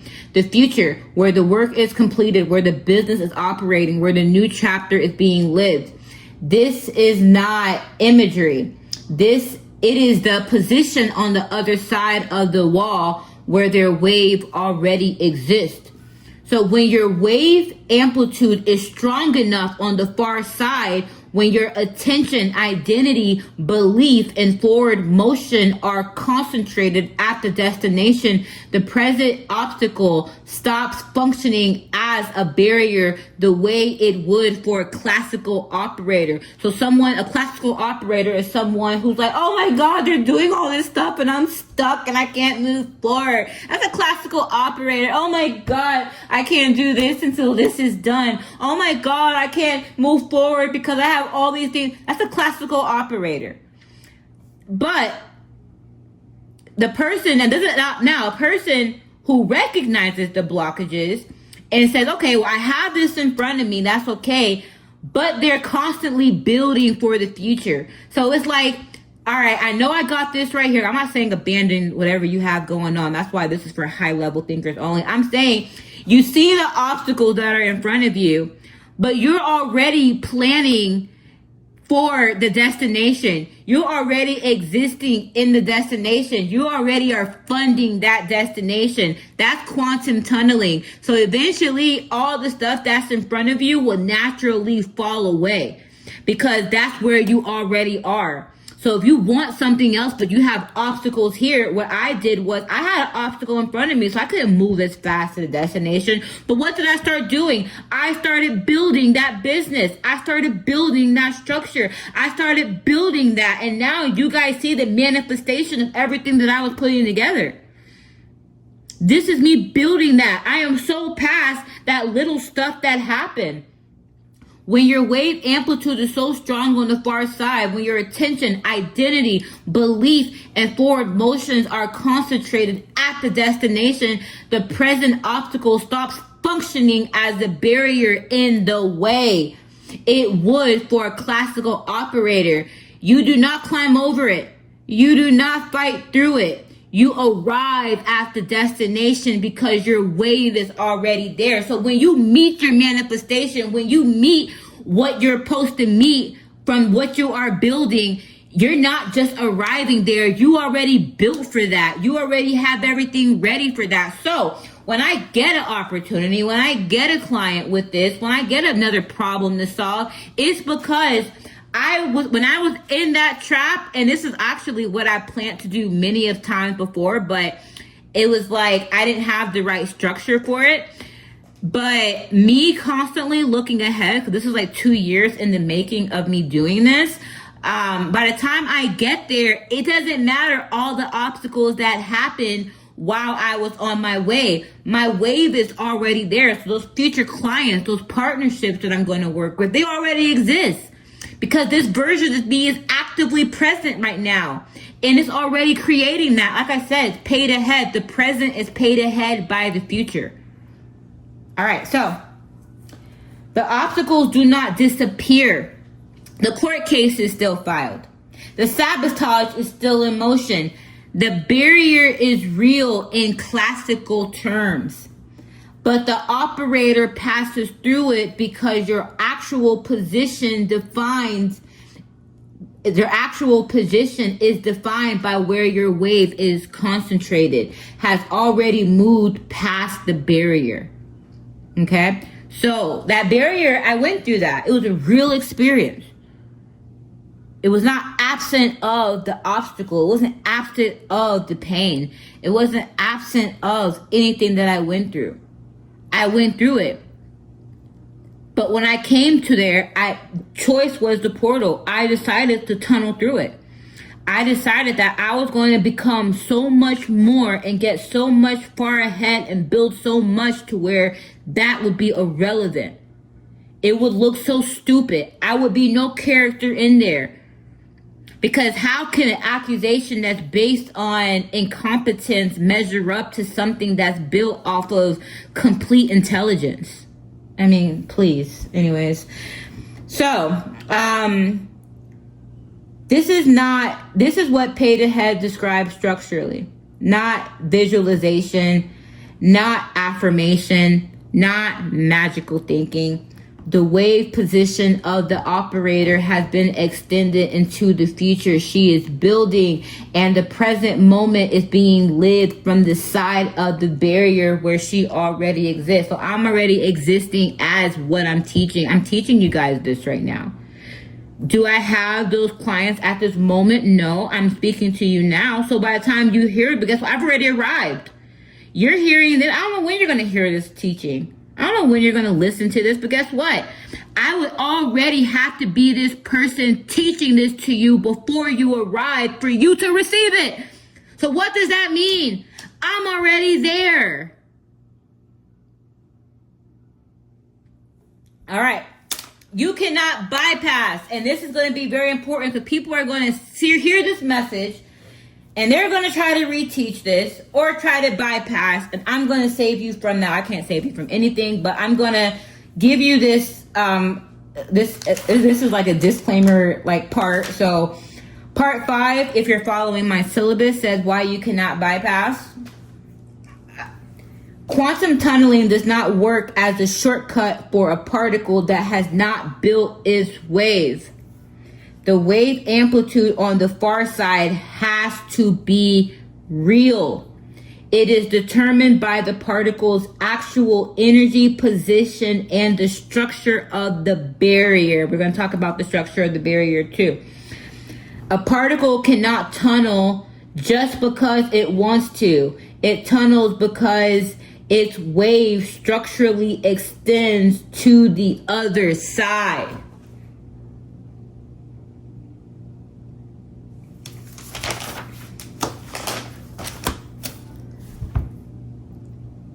This next part, I wrote this note.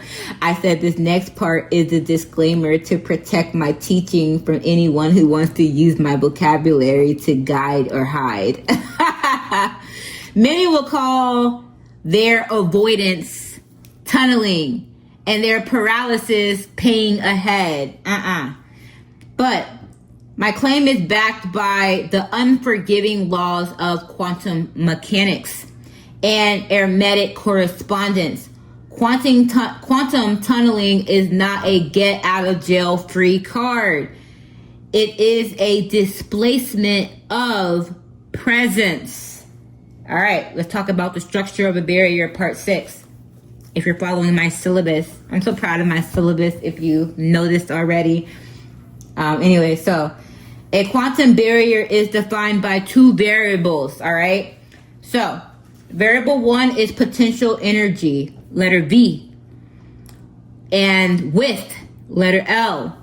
The tunneling probability depends on how the particle's E compares to V, okay?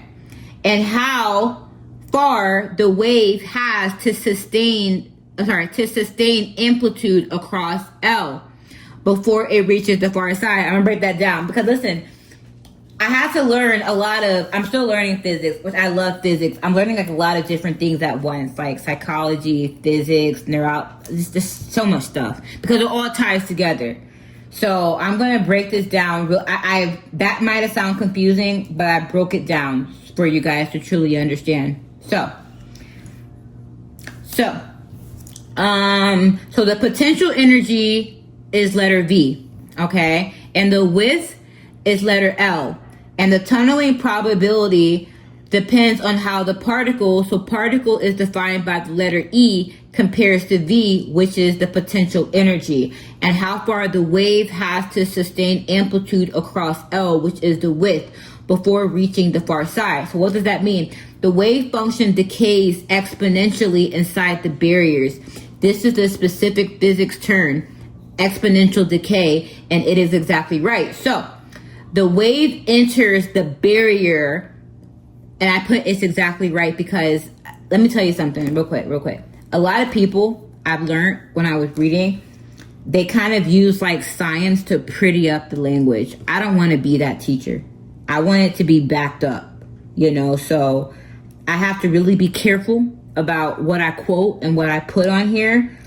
And I'm starting off very simple because, like I said, I don't want, physics scientists to come in here and be like, that's not it. So I want to, as a respect for physics, because I love physics and science, I'm really careful in what I say here. So if you do challenge me, just challenge me to try to guide and teach me. Don't try to crucify me for being wrong, because I'm actually really trying to be correct.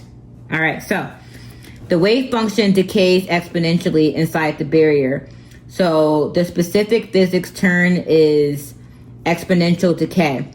The wave enters the barrier, weakens as it crosses, and either emerges with enough amplitude on the far side to be detected or dies inside the particle, never to appear there. So this is why I am teaching about you can't bypass a barrier, why you can't just, I'm in a trap, I'm going to put my energy here and project it here. You can't just do that, okay? There's actually a science behind you even quantum tunneling. So a quantum barrier is defined by 2 variables. So what is a trap? The trap is the barrier, okay?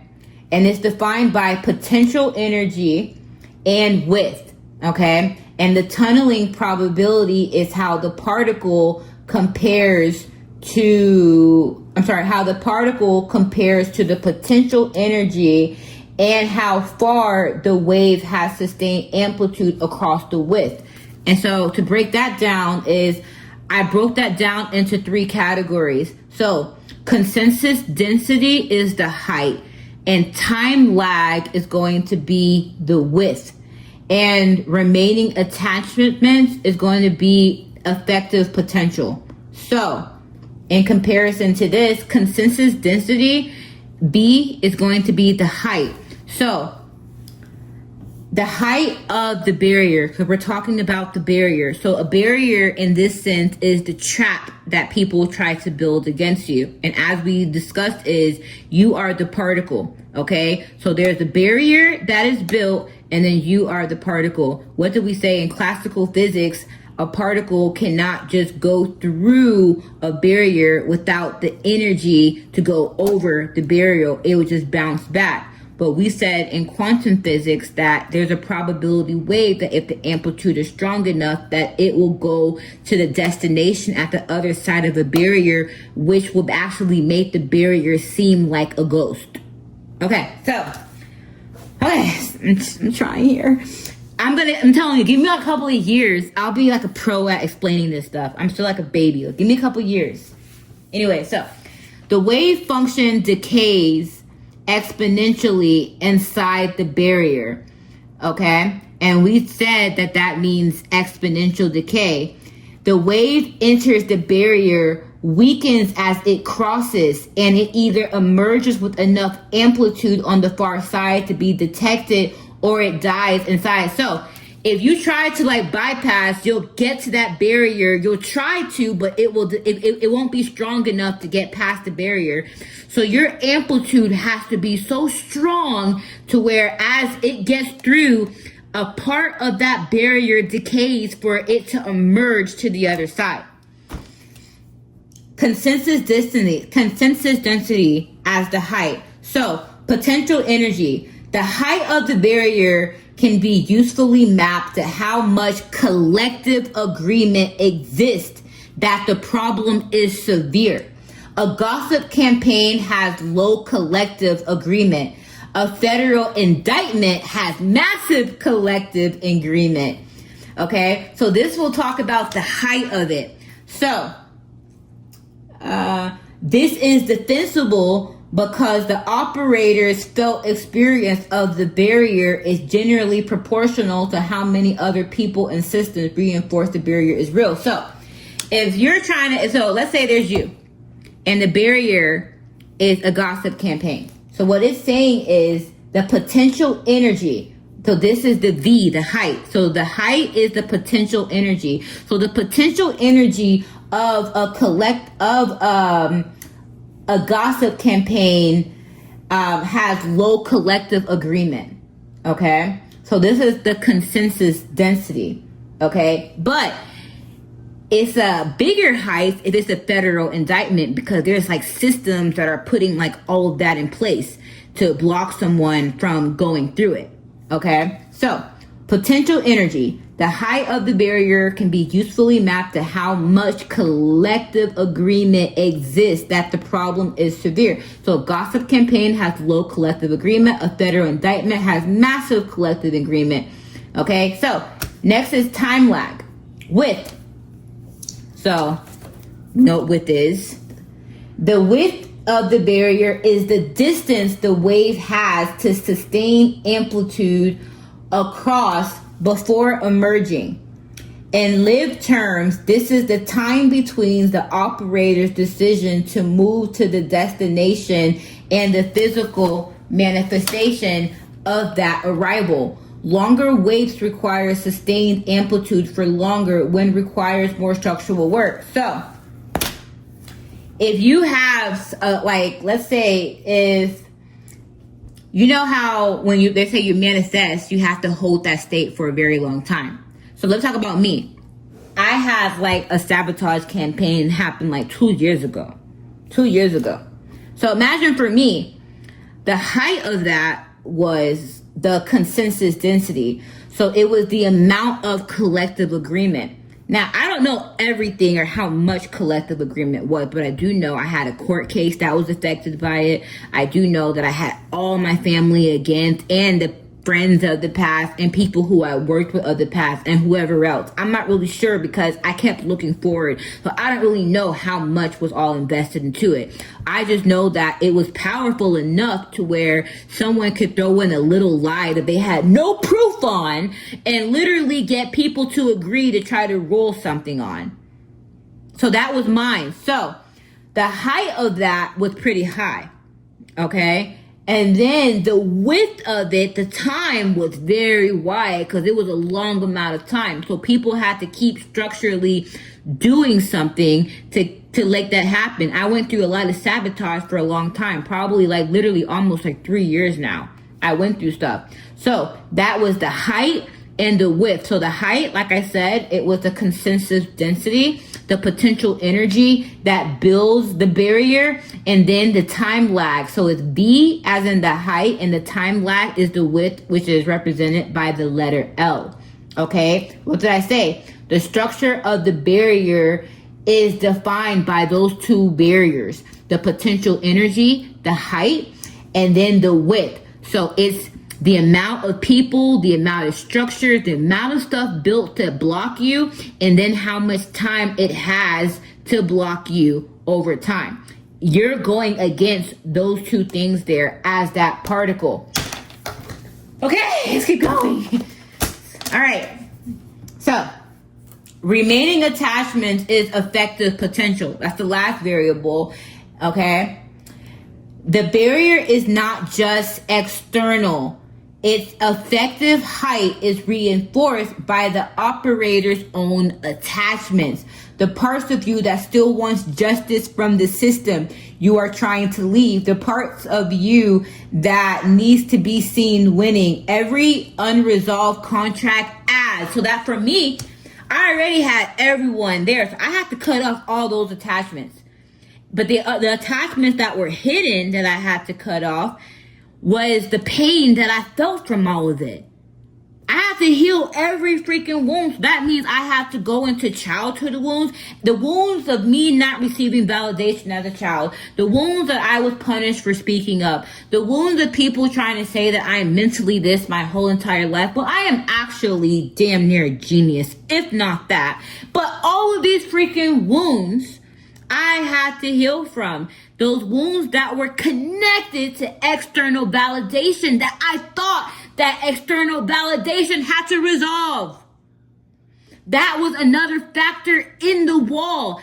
And that's what they don't want. That's why the wall that they build around you are connected to your wounds, because your wound is something so subconscious that keeps the wall active with how you interact and what you believe about yourself while it's existing with these people. And also that's why you have to cut off the people, because the people that I cut off are people who I attracted from those wounds. If I loved myself, I would have never been with my exes. I would have never had a relationship with their mothers. I would have never have went through that. So me healing myself, I naturally disconnected myself from these abusers because I was attracting abusers.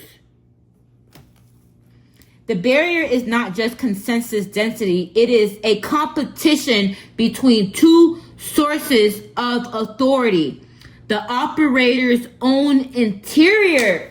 This is about to get crazy. So, on one side, the collective agreement. On one side is the collective agreement about what is true. So you have the judge, the accuser, the sabotager, the systematic weight on the other side. The operator's own source of authority is on your side, which is what you know to be true at your deepest level of authority. So for me, I have to go against what the world said about me versus what I know about myself and what God knows about me.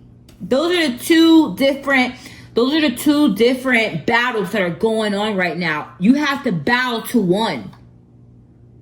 It's to get you to bow. If you believe the judge more than you believe God, meaning if the external voice of authority carries more weight in you, in your interior, than your own foundational source, the barrier is impassable. Not because God does not respond, but because your wave amplitude is anchored on the collective side, not on the divine side. You are a resonant match for the judge's version of your reality, not for the truth you claim to hold. Physics tells you the wave amplitude has to be at a destination. It does not tell you where the amplitude comes from. This names the source. Yo, part 7, identity. Now, we talked about the wave has to extend, but that's half taught. We need to speak about the source of the beginning of the wave, because they care about your broadcast of the wave. And what identity?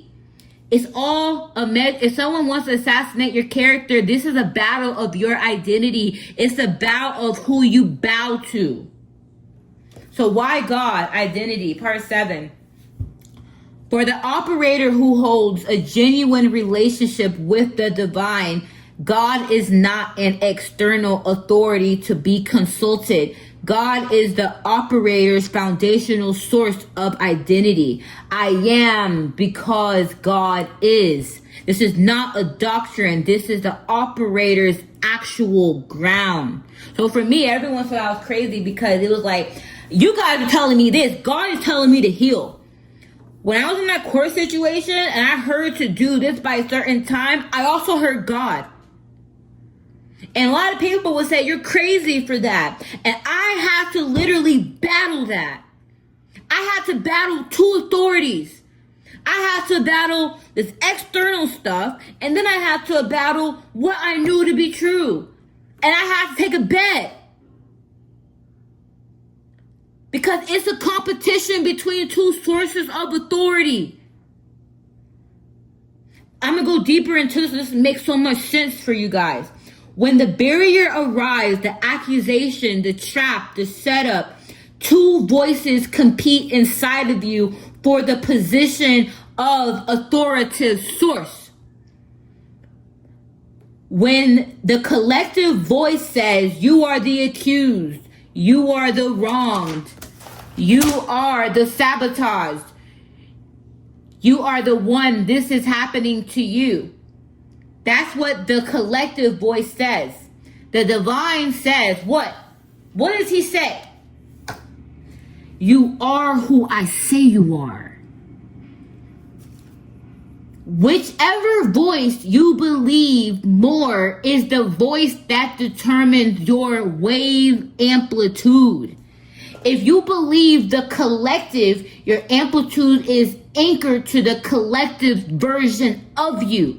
If you believe God, your amplitude is anchored to the divine's version of you. The barrier is passable when the divine source outweighs the collective source in the operator's interior. It is impassable when the collective source outweighs the divine source. This is not about belief in outcomes. This is about which voice you are actually receiving your identity from at the level of your nervous system. So, they build a huge barrier, which is real. But guess what? It's a competition. Let's keep going. I'm not going to spill it. I got to give it to you in order. So, what is actually happening in this moment? The mechanic underneath. Identity is not a thought. Identity is where the operator's felt sense of self comes from. 2 things happen to you when you encounter your identity. External identity assignment. The collective is constantly telling you who you are. The judge says you are a defendant. The accuser tells you you are a liar. The sabotage tells you that you're naive. Financial pressure tells you you're failing. Each of these is a voice trying to install identity from outside. So as I was on this journey, I heard it all. I heard that I'm homeless, I'm negligent, I'm a bad mother because I choose to raise my kids how I choose to raise my kids. I've heard all those things. And you want to know what God said? You're a great mother. You're the mother that you never had. You're the father that you never had. You're the protector that you never had. You're the teacher that you never had. And you're able to give everything that you never was given to your kids. You are defending your kids. You are preventing them from going through the inherited sabotage that they want to put on your kids by accusing you. You are great. That's what I kept hearing. Internal identity anchoring. The operator has a source she turns to for who she actually is. For a person operating from divine relationship, that source is God. I know who I am because God knows who I am. My identity is not up for negotiation in the play because it was not established by the play. So the barrier, the wall, is the field where these two sources compete for authoritative weight. If the operator structurally anchored in your identity, in the divine source through years of relationship, prayer, and submission, remembering the internal source has more weight than the external assignment can generate. She hears the judge's assignment and it does not land because her interior is not receiving identity from that source. She hears the accuser and it does not land. She hears the sabotage and it does not land. The identity assignment bounces off because the operator's actual identity is anchored somewhere else. I am not who y'all say I am. I don't give a damn. Allah told me to learn from your enemies and then teach. That's who I am, a teacher. Why this matters. The paid ahead teaching assumes the operator has identity concentrated at the destination. Identity has to come from somewhere. For your identity, if your identity is derived from external agreement, then whenever the collective agreement is strongest is where your identity actually lives, which is actually at the present obstacle, because that is where the collective is currently agreeing about you. So when I had people were able to see me at a low point in my life, and then people were able to, it's like kick me while I was low. And then put narratives so that way people would say, oh, she's low because of this. If I was to believe, because I was at a low time in my life, I was so low. Lost everything, and I just had I couldn't trust anyone. And it was like everyone who I trusted was treating me just terrible. And if I was to believe them or believe that I listen to them over God, when God said leave, I remember I was in Georgia at my son's grandmother's house, and I remember right before I decided to leave, right before my birthday, she was just like, I was already in a depressed state, and I wasn't really just cleaning up the house, just doing, I was so depressed. And she was just yelling at me in front of my kids, just in front of my kids, belittling me in front of my kids. And then telling me to sign over my son. And then knowing I was homeless, tried to kick me out. So my kids would have to stay because I wouldn't have a home for them. And then for my daughters to go somewhere else. Literally while I had nothing. So I literally had to take a job assignment to where this former person who I was working with offered me a house. Just so I could heal and not be in that abuse. So it could be okay for me to slow down a little bit because I was already the provider. I was already, before that, taking care of everything myself. So one time in my life where I really needed to heal from what was going through, I couldn't. I was not safe to heal. And that right there almost broke me. Over and over again, almost broke me. You know? In that situation there, I literally had to find my identity. Because I wasn't really confident in business because it was being sabotaged. I wasn't confident in, mothering because it was the means that I had to provide were damaged. I had to rebuild again. And I had to find my identity. And that's when I got closest to God, because in that isolation, I wasn't going to accept what everyone was saying about me. I'm Well, I was like, y'all all just saw me up and doing well. Y'all want to judge me while I'm down? Really? The only way the operator's identity can be anchored at the destination, the future, the empire you're building, the sovereign version of yourself, is if her identity source is not the collective in the first place. The identity has to originate from something the collective cannot revise. Relationship with God is not a spiritual accessory that people want to use. It is the source condition that makes the physics work. Without an interior source that outweighs collective agreement, the operator has nothing to anchor. So with me, let's go back to this barrier. Everyone thought because it was so big, so we're going to get legal people involved, we're going to get judges involved, and we're going to turn the whole family against her. They thought because the barrier was that high and that wide, with the amount of time they were doing it too. I told you, it was 3 years. They thought with this many people and this much structures behind them, that would outweigh God. Because they thought that I couldn't go against that, or I didn't have the energy to go against that for that amount of time and that height of a challenge, because I didn't have the energy. So they amounted their energy to people, and that's what you don't do. Because if you need people to hold something, you're going to need those same people to sustain it. And then that amount of people sustaining themselves to help you can only be bound through loyalty. And if you bought people in through manipulation, then you have to manipulate them to stay. And there is no loyalty amongst thieves. The only way the operator's identity can be anchored at the destination, the future, the empire she's building, the sovereign version of herself, is if her identity source is not collected in the first place. So I'm happy that I didn't have people validating me. Because guess what I got to see? I got to see my God in all of this. The identity has to originate from something the collective cannot revise. Relationship with God is not a spiritual accessory. It is the source condition that makes the physics work. Without an interior source that outweighs the collective agreement, the operator has nothing to anchor her amplitude to. The collective always has more voices. You will always lose the identity war if you are fighting with your own conviction, agreement against the world's agreement.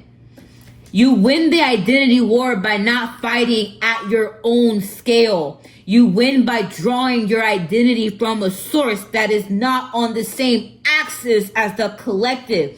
God is not one voice amongst the collective. God is a different order of authority entirely. When you draw identity from that order, the collective's voices, however many, however loud, cannot compete because they cannot operate at the same level of God. How can y'all compete with God?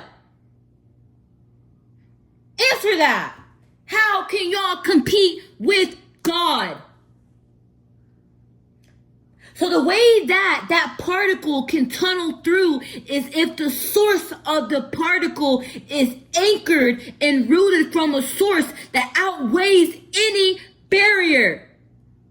Who is more loyal than God? Who was more loyal this whole time? Who never left me? Who never forsake me? Who never judged me? Even when I was in the lowest version of myself, who was always there? Who always defended me? Who seen me when everyone was blinded to me? God. So I am able to amplify that wave to the other side and increase that amplitude because its source is from the source. You guys base your wall based on a collective agreement based off of manipulation and false loyalty of people who will turn on you if that wall comes down. How about them apples, baby? Anyways, part 8, follow the syllabus. I'm about to give you the best example. Moses. We're going to talk about Moses real quick. I'm going to take a deep breath real quick. All right, guys, I have to take a quick little break. It's a very long lesson. Okay, just keep going. I gotta teach it. Anyway, so we're gonna talk about Moses at the sea. It's a perfect example, and I loved it. And like I said, it's like this is my translation of it, my example. But anyways, so Pharaoh's army is behind Moses, okay, and the sea is in front of him. The collective agreement is total, okay. He is trapped. He is finished. The deliverance he promised his people has failed. Everyone can see it. Every external voice is telling him one identity. You are a fool to leave. You have led them to death. You are not who you claim to be. That was total. Listen, total. That was a total barrier all around him. Okay? A total barrier. Now, Moses does not respond to any of those voices, not because he denies the situation. It's right there. He sees the water. He knows what physical reality shows. He is receiving his identity from the one who called him to the mountain. I am because I am told me who I am. So the rod goes up and the sea parts. Not because Moses believed harder than the collective, because his identity source was outside the collective's authority to revise. The collective could tell him whatever it wanted about who he was. His interior was tuned to a different broadcast. Okay, so this is the operator's move, not louder belief, but a different source. There has to be a source that outweighs any type of barrier. So let's break this down. There's a deeper layer underneath the barrier structure. The barrier's height is reinforced by the collective agreement, what is true, but the operator does not experience that height from the outside. They experience it through their own interior receiving of the collective identity assignment. Okay? The barrier only functions because part of you is listening to who the collective says you are. I went through that. You know, I was able to kind of be sad or slow down or walk into some traps until I learned what they were, which I feel like me even walking into those traps were intentional, because that's the only way I'm even here to teach you about those traps. But they were only functional because a part of me was like pulling. You know, I kept feeling like I have to kind of explain myself a little bit. I remember like everybody kept saying I'm a bad mom for homeschooling. They're going to take my kids when I'm homeless. I ended up like posting like my kids and saying, you know, this is the lifestyle that I'm living. You know, I'm a digital nomad. And I didn't really have to explain that, but I felt like I had to because I had so many people saying stuff to me. And that was me, you know, feeding in that reality, that identity assignment, like trying to defend how I'm raising my kids or what I think is best for my kids. Every barrier arrives with an identity assignment. So the judge tells you that you're a defendant. The accuser says that you're a liar. Financial pressure says you're failing. These are not just external claims. They are voices trying to install identity from outside. If you receive the installation, your amplitude anchors to the collective version of you. The only way the operator's amplitude can be concentrated at the destination is if your identity does not originate in the collective in the first place. Your identity has to come from a source the collective cannot revise. So for the operator operating from genuine divine relationship, that source is God. I know who I am because God knows who I am. My identity was established before the situation and cannot be reassigned by it. This is why believing in God more than the judge is not intellectual assent. It is a question of where the operator's felt sense of self actually originates when the barrier presents itself. The two voices compete for authoritative weight in the interior. The collective voice is the judge, the accuser, the system, the audience that is trying to install one identity. And then the divine voice, which is holding your actual identity. Whichever voice has more structural weight in your interior is the voice your nervous system receives as authority. Okay, so let me see if I want to read this. Order entirely. I feel like I kind of wrote that twice. But yes, I think I wrote that without God and then anchoring into God. So yeah, that's why I wrote it twice. So anyways, if you guys look at my past video, we're on part 9. If you guys look at my past video, it's called Polarity is the Apex. I was talking to you about like the two different realities. The two different, like, how do you enter that polar reality? I also brought into, I also asked the question that I asked is how to access the polar reality. And I said the polar reality becomes the only reality a person perceives when their dominant observation has pointed as it and acknowledges it as pure truth. Healing redirects observation.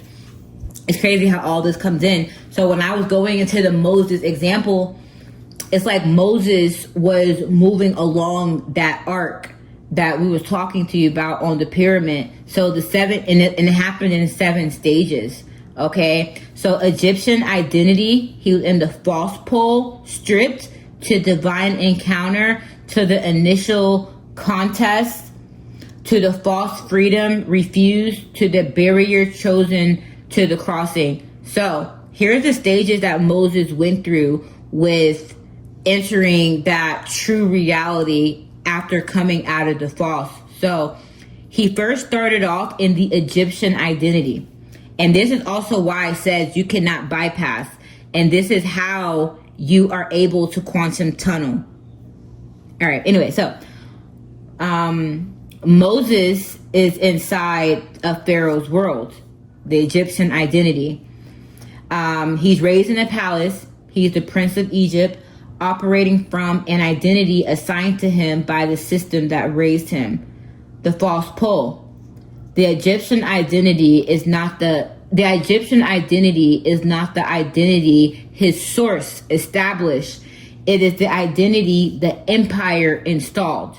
So he is a resonant match for what Egypt is producing until he is not.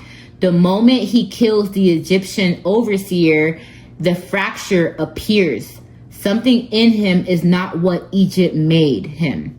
But the Egyptian identity is still what he is operating from, which is why killing is impulsive and why it produces consequences he cannot manage.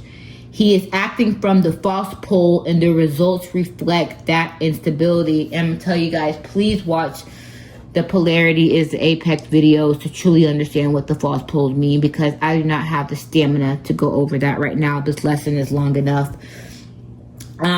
He becomes wanted. The identity Egypt gives him is now the identity Egypt is hunting. The false pole is turning on him. The play he was inside of now is the play trying to consume him. That's what happens. You're only allowed to be in like people's reality if they as a version of you that is acceptable in their play. Once you step out of that, you're like what the play hunts. So when you start leaving situations, that's when like assassination attacks come, because people want, you have to exist in that place somehow. So if he's not as a prince, what else is he now? He's a murderer. He's something else. Now, if he was to go back and apologize, they was even going to like welcome him back. If he was to say it was an accident, then yeah, guess what? He'll still be a prince, and he will still be he'll still be in that play. But because he was defending his true people, because he came against his own people in that play, he was not a resonant match in that play. He was not acting as a prince. So yeah, that's why when you no longer resonate. So for me, people benefited from me staying quiet, small, being susceptible to abuse, just not speaking up, staying there. As soon as I start speaking up, attack on my character, on my credibility, just all this other stuff. As soon as I stopped giving to the wrong people, as soon as I stopped being that person who was just there for and solve people's problems, when I didn't want to like help people, so I was like, I had learned how to cut corners because it was hard for me to like get approved for stuff, right? So I got in trouble for that. And because I got in trouble for that and that really ruined like my name, I didn't want to do that anymore. But it was crazy. People wanted me to do that. People wanted me to be that because they wanted someone who could cut corners for them. When I didn't want to be that person to cut corners anymore, it was like that same cut corners. It's like people tried to crucify me try to like put that title on me and say, oh, she's someone that does all this stuff. When in actuality, I wasn't that person. So because I didn't fit that narrative of being that identity that they wanted me to be, I was now an enemy to that play, you know? Because if I'm an enemy to that play, then what am I doing? I'm exposing the people for who they are, you know? So he was a resonant match for Egypt, with what Egypt was producing. If he's going against Egypt for what they're doing, he is not a resonant match for them anymore. So what happens? He becomes wanted. The identity Egypt gave him is now the identity Egypt is hunting. Okay? So for me, same mechanism. I'm not saying I'm Moses or anything. I'm just saying it's the same mechanism. Is that the same identity that people loved about me, and it wasn't even just always cutting corners. It was that I'm just resourceful. And I found like a ways to get things done because things were just so hard. But God was showing me these people want to use your mind for their benefit. Let me show you how your mind can be used to help and do bigger things. So that's when I started building businesses for myself. Once I started doing that for myself and not for other people, I was just the worst person ever. So anyways, the stage 2, stripped. Moses fled to, I think it's Median. Everything Egypt gave him falls away. The palace, the title, the language, the position. He's a nobody. He is a shepherd, married to a foreigner, living in obscurity. This is the sacrifice of the false self. Now, I'm not saying you guys got to throw everything away. This is just more drastic cases back then and there. So, the Egyptian identity had to be lost before the divine identity could be received. He could not hear the burning bush while still identifying as the Prince of Egypt. He had to be stripped first. Why? Because they worshiped other gods. You know what I'm saying? It would have been a competing force. They worship other powers. Okay? Notice what happens in Median. 40 years. It wasn't a little weekend retreat. Not a season of reflection. 4 decades of being no one. This is the structural work. And this is the structural work I was talking to you guys in my architecture. So this is not me saying it takes you 40 years. So with me, let me tell you this. So I got in trouble years ago. And I didn't really do anything wrong for about 7 to 10 years after that. And then, so I started already rebuilding and changing my life. You know, when I went through this situation to where I was betrayed by the closest people to me, you know, like I went through my own situation of healing. And what was that stripping? It was healing from all those old identities. I had to heal the version of me that even felt like she had to take shortcuts. And how did I do that? I was in a position to where a shortcut would have helped me. If I could have just, like, I'm telling you, the one thing people were saying that they wanted to, like, take my kids for, like, the homelessness and that me being a digital nomad, I could have easily took a shortcut and resolved that. Easily. I was already paying a lot of money just to live the lifestyle I was living. But if I wanted to hush them up, I could have took a shortcut. I had to heal that because I took a shortcut before because I felt like I couldn't receive things before. If I would have did that again, I would have fell into that identity. So I had to literally like strip a whole bunch of stuff within me that made me even be that version in the past that I was in the first place. I had to sacrifice that, you know, so that came with me being nobody. That came with me being judged. I had to like, I went through like a lot of poverty. I had to rebuild how I made money. I was making money legitly, but I was making money like a hustle. It was like, I wasn't really building skills for high retainer stuff. I was doing like this reaction-based or transactional-based business with my company to where it solved the problem, but it wasn't enough to where I could grow and build. I had to have all that stuff tore down. And that was about like 2 years of me going through that, you know? 2 years of like me breaking the ego and everything that I learned before. I had to like really just rebuild, and that's what the stripping was. Okay. So, and that's the sacrifice of the false self. So the Egyptian identity had to be lost before the divine identity could be received. He could not hear the burning bush while identifying as Prince of Egypt. So notice what happens in Midian 40 years. It wasn't a weekend retreat, not a season of reflection, but it was 4 decades of being no one. This is the structural work that people have to do. The wave amplitude at the Egyptian pole had to fully decay before amplitude could be built anywhere else, because before his source was from a false identity, and it was from him growing up with other gods. So he had to be stripped of all of that. So for me, I had to be stripped from the belief in myself that people wanted to put on me. So what was that? We worship the identity that people put on us. And I had bad ones. I had people saying that I wasn't intelligent, people saying a lot of things about me. And I was acting from that. That was like an anchor to me. And I was building and projecting from that. I had to get rid of all of that to truly believe who I truly am and who God has made me to be. I had to go through a stripping of that. And that came with removing myself from people to hear that about me. The wave amplitude at the Egyptian pole had to fully decay before the amplitude could be built anywhere else. He was not paid ahead. He was paid nothing, just present, tending to sheep. Stripping is not skippable. The operators whose false pole is still generating identity cannot receive a different source. Something has to end. Okay? Oh, I put a note here. I don't know. It says graph paper. Emperors, I'm being told I don't write on papers with lines. I write on graph paper. Get you some graph paper and write. It might do something for your brain. I don't know. I was given that note when I was writing this to come back and mention that to you. But anyways, yeah. So divine encounter stage 3, the burning bush.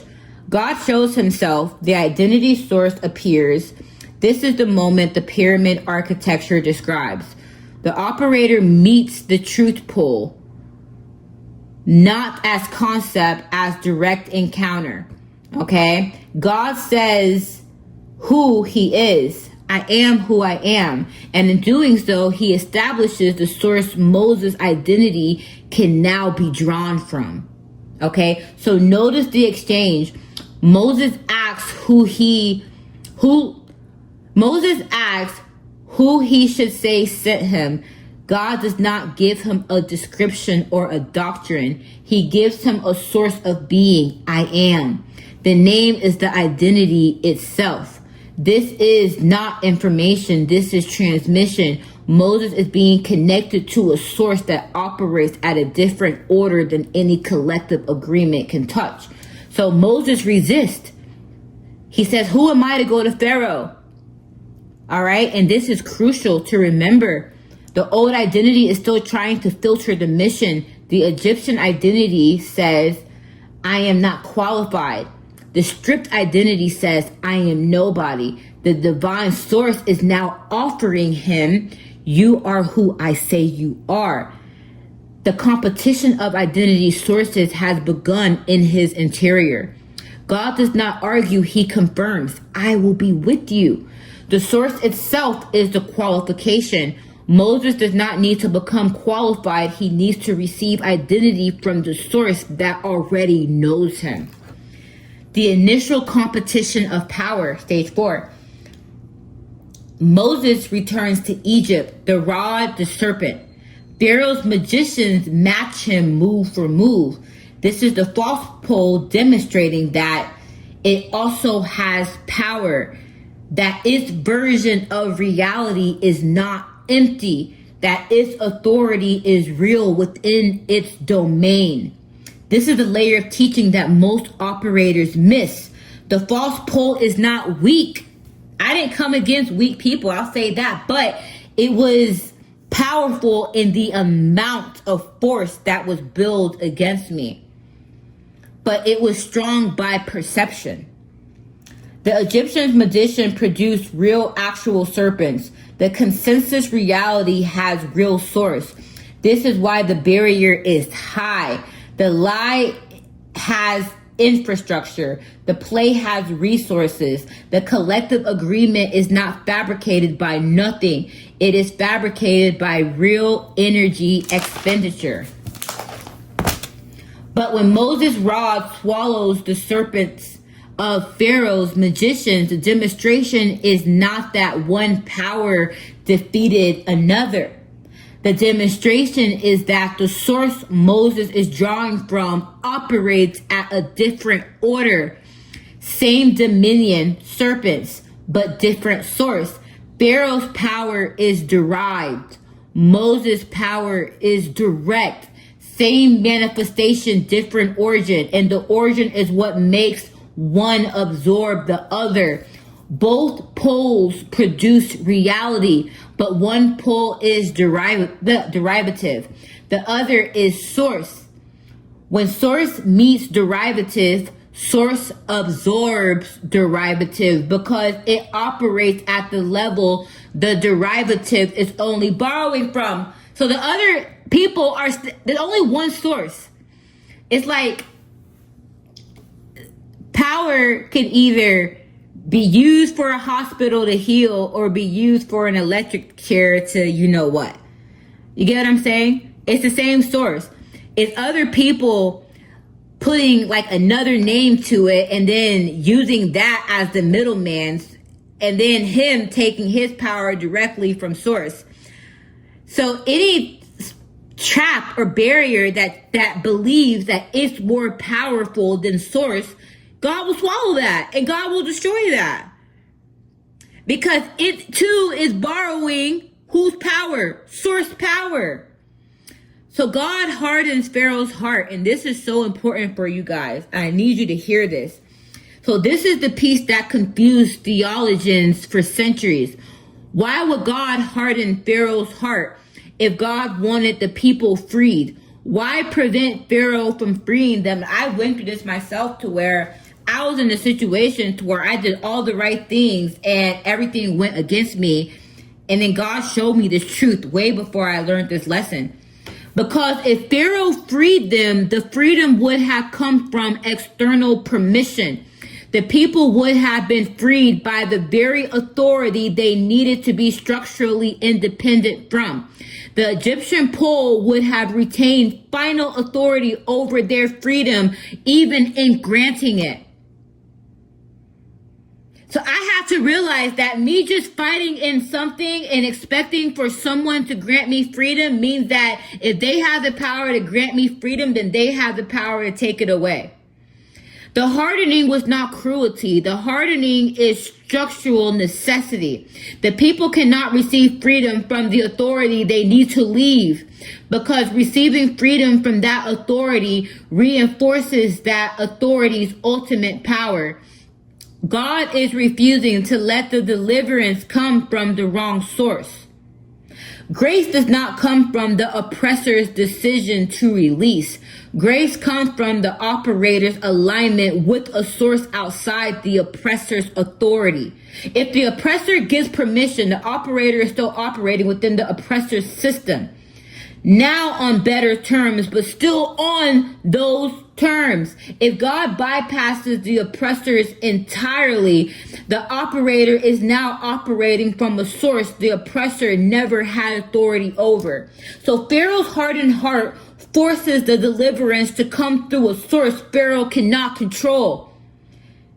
It is not that God wanted more plagues. It is that God required freedom to come from his authority, not from Pharaoh's permission. You cannot be freed from the play by the play.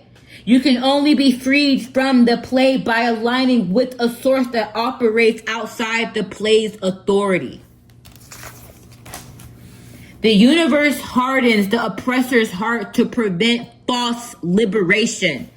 And that's when I realized that I had to liberate myself by not being the defendant, by not being the victor, by not being the truth teller, by not being all those things. I had to just exist. And that's it. And that's humbling. When you exist, that's silent as hell. There is... My bad, guys. My phone died. So anyway, the universe hardens the oppressor's heart to prevent false liberation. So as I said before, that's why, I had to eliminate every role I thought I was going to play in that and simply just exist. And as I said, existing is silent because there's no grandiose finale. There's no hero.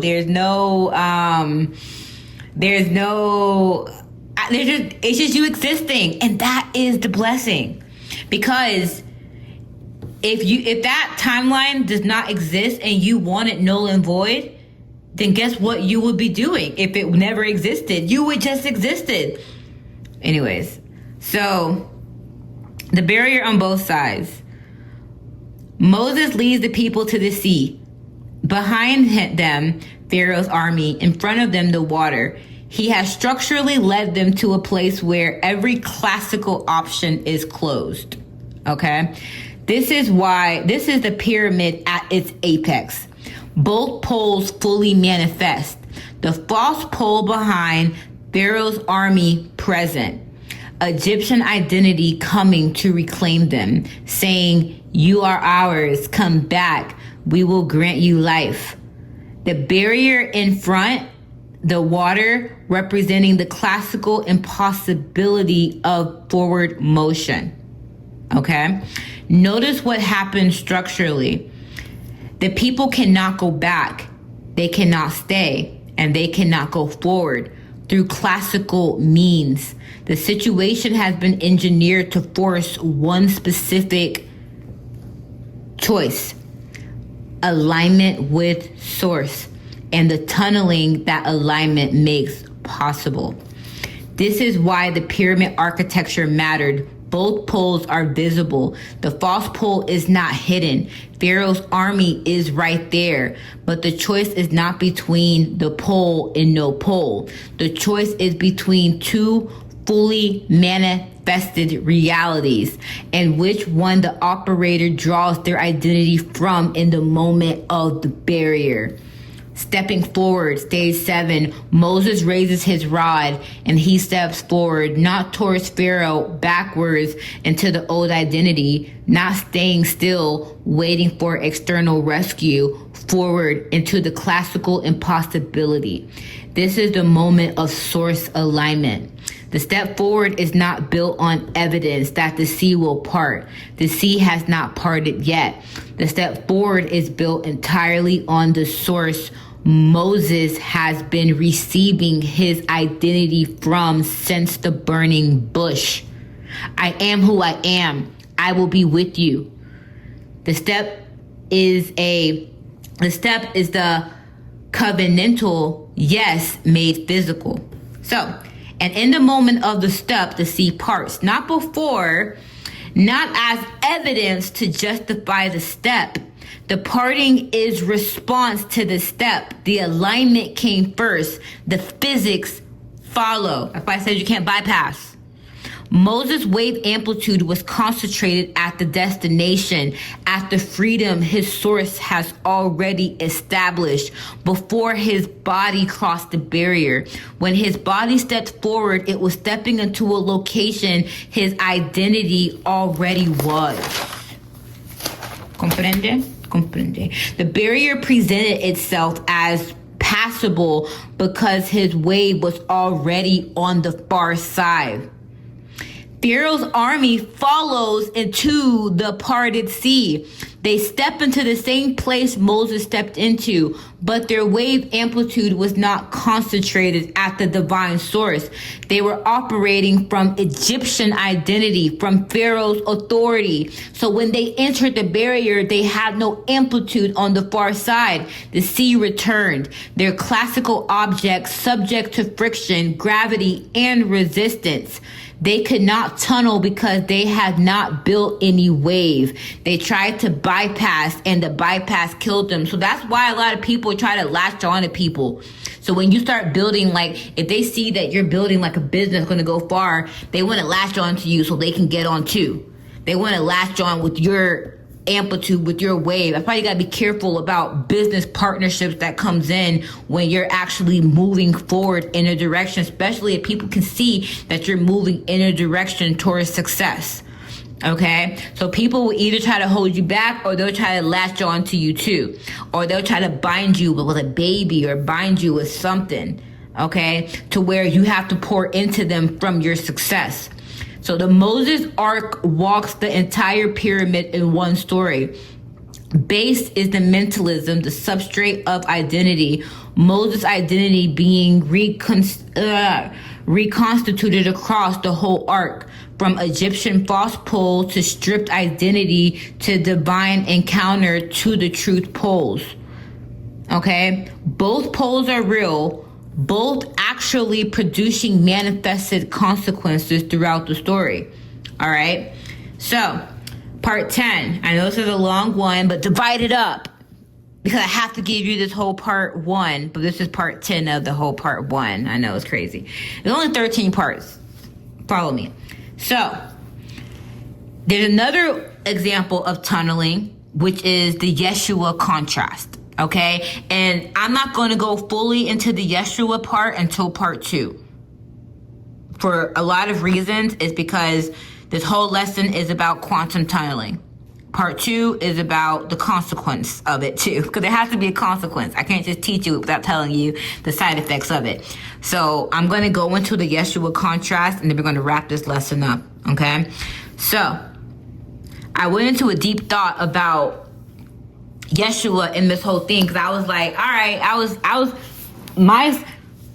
I'm very close with Yeshua.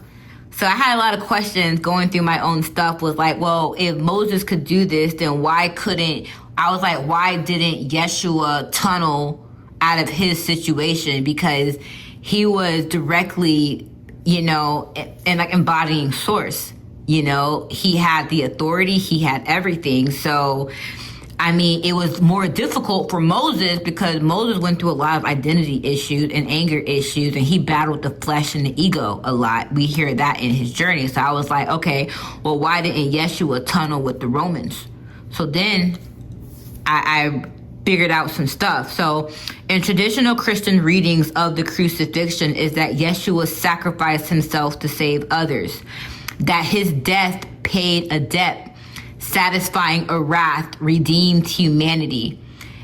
This has been institutional teaching for thousands of years. That is so not true. That is so not true. And in learning this physics, I learned what Yeshua actually did, and it's actually more courageous than him being a martyr. Yeshua did not die for others. He refrained from tunneling out of the situation because tunneling would have required destructions others were not ready to receive. The sacrifice was not paying a debt. The sacrifice was withholding the sovereign move, because exercising it would have collapsed a world that has not consented to its own liberation. And that was the the most purest form of love he can do. Let me explain. So Moses at the Red Sea, a wall behind, a wall in front, no classical path forward. Alignment with source produced the parting, but the parting came with consequence. Pharaoh's army followed into the sea and drowned. Plagues devastated Egypt. Firstborn of the nation died. The deliverance of the Hebrews came at a massive cost to the Egyptian bodies.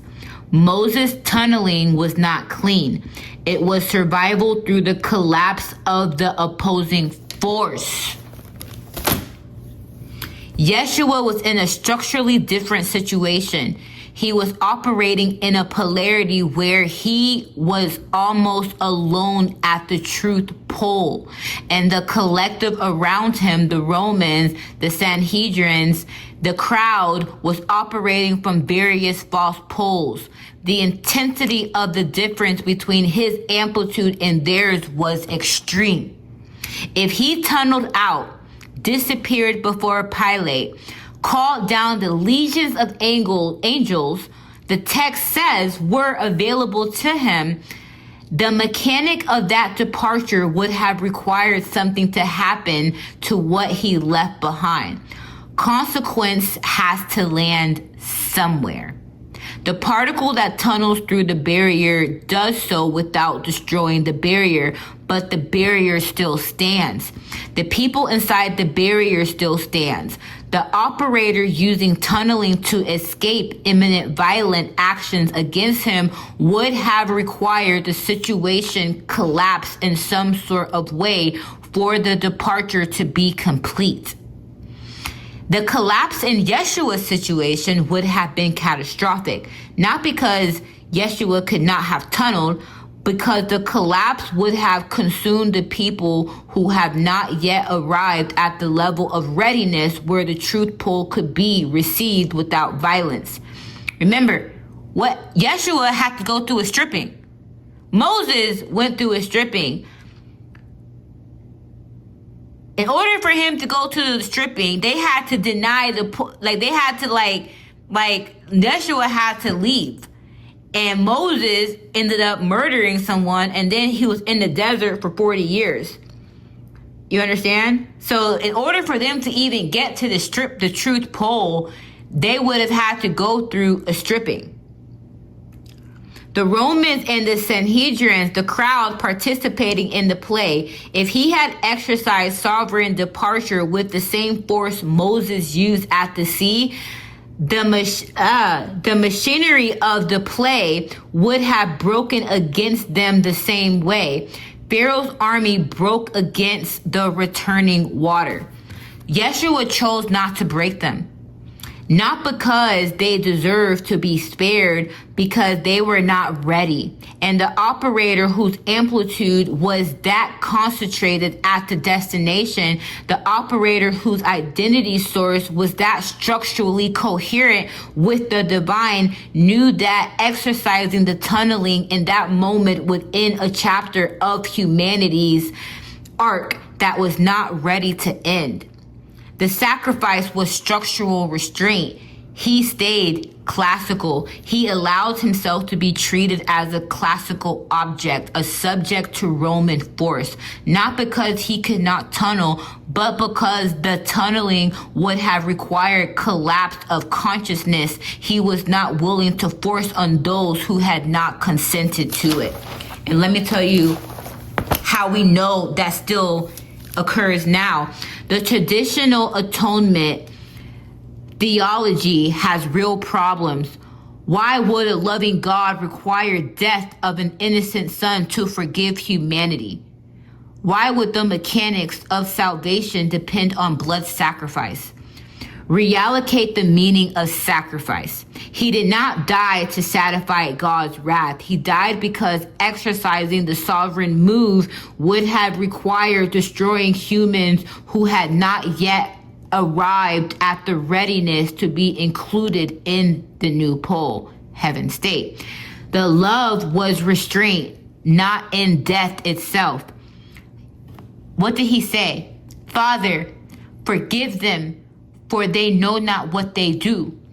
This is not a statement of someone paying a cosmic debt.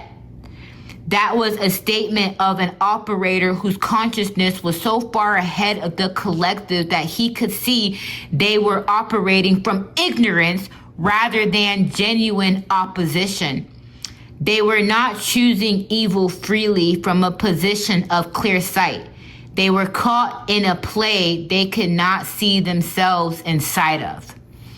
Killing them to escape the play would have punished them for being in the very ignorance he came to eventually liberate them from. So his restraint at the crucifixion was the same restraint that has characterized every moment of grace since. God does not force awakening. God allows the arc of consciousness to unfold at the pace consciousness can actually receive. Yeshua at the cross demonstrated this pace directly. He held the alignment while allowing the situation to consume him rather than force awareness on those who could not hold it yet. So Yeshua came to liberate people from hell, take people out of this false pole reality. He was basically... The reason why he had so much around him against him, because he was literally the truth pole in a false pole. So in order for him to bring people to that truth pole, they would have to strip. So that's why he went toward the people who were less attached to material things, because they will be easier, like the people who were slaves, the people who were like you know, he said, like, he went to people who were like impoverished. He went to the thieves because they were less attached to their wealth. And it will be easy to strip them of that false identity and then to teach them that they were not, borrowers on this land. But because of the people who he was opposing, like all of his opposition, they were not ready. So what he did was he left people behind in their ignorance. That's why his teaching wasn't taught for years later. So the Romans still stood. Everyone else still stood after that. And then they tried to all of his teachings were fragmented afterwards. He left people in hell. Yeah. And then when he died, that's why I told you, heaven and hell exist simultaneously. So if you die in a fragmented hell state, you are still bound by that state. He was able to go in, and what did they say? He went in and he freed Adam. He went in and freed those people because they were still bound in hell because they died in hell. And it was easier to, free some of the dead because they were stuck there. But the people who were in their wealth and ignorant and thought they were righteous or things like that, he wasn't even going to try to fight that battle. Because if he was to do that, if he was to exercise his power, he would have had to wake all of them up way before they were ready to. And he saw that. He saw that. So what did he do? He allowed himself to be in the classical state, to not go through his mission of liberating them, which he came to do. He was the promised king. He was supposed to rule. So he made a choice and he sacrificed freeing people. And everyone says that he died for your sins. Nah, he left y'all there. And he left y'all with ways to free yourself. But he didn't die for your sins. Anyways, whatever. I don't want to get into it right now. He represented a truth that they wouldn't see. So they projected all of their sins and who they were unto him. Intense polarity mechanics. Yeshua's amplitude at the truth pole was so absolute that the collective amplitude at the false pole became structurally visible in contrast to him. Everything they had suppressed, denied, was projected outwards. Every shadow the collective carried became visible when placed next to the coherence he embodied. The crucifixion was the collective projecting unresolved material onto the operator whose transparency made projection visible. They killed him because he had done they didn't kill him because he had done anything to deserve it, but because his existence was making their internal condition undeniable. The projection was the collective's attempt to expel what he was making them see about themselves. So he was a mirror, and they felt justified in what they were doing because with his transparency, they seen everything in him that they suppressed.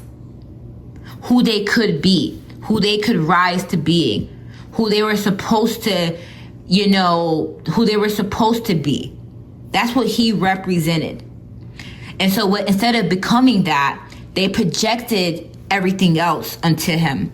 So he allowed the projection to happen, not because he agreed with it, but because refusing to receive it would have required force against them that they could not integrate. They were not ready to heal. So he absorbed what they projected. He carried it into death, and he did not throw it back at them.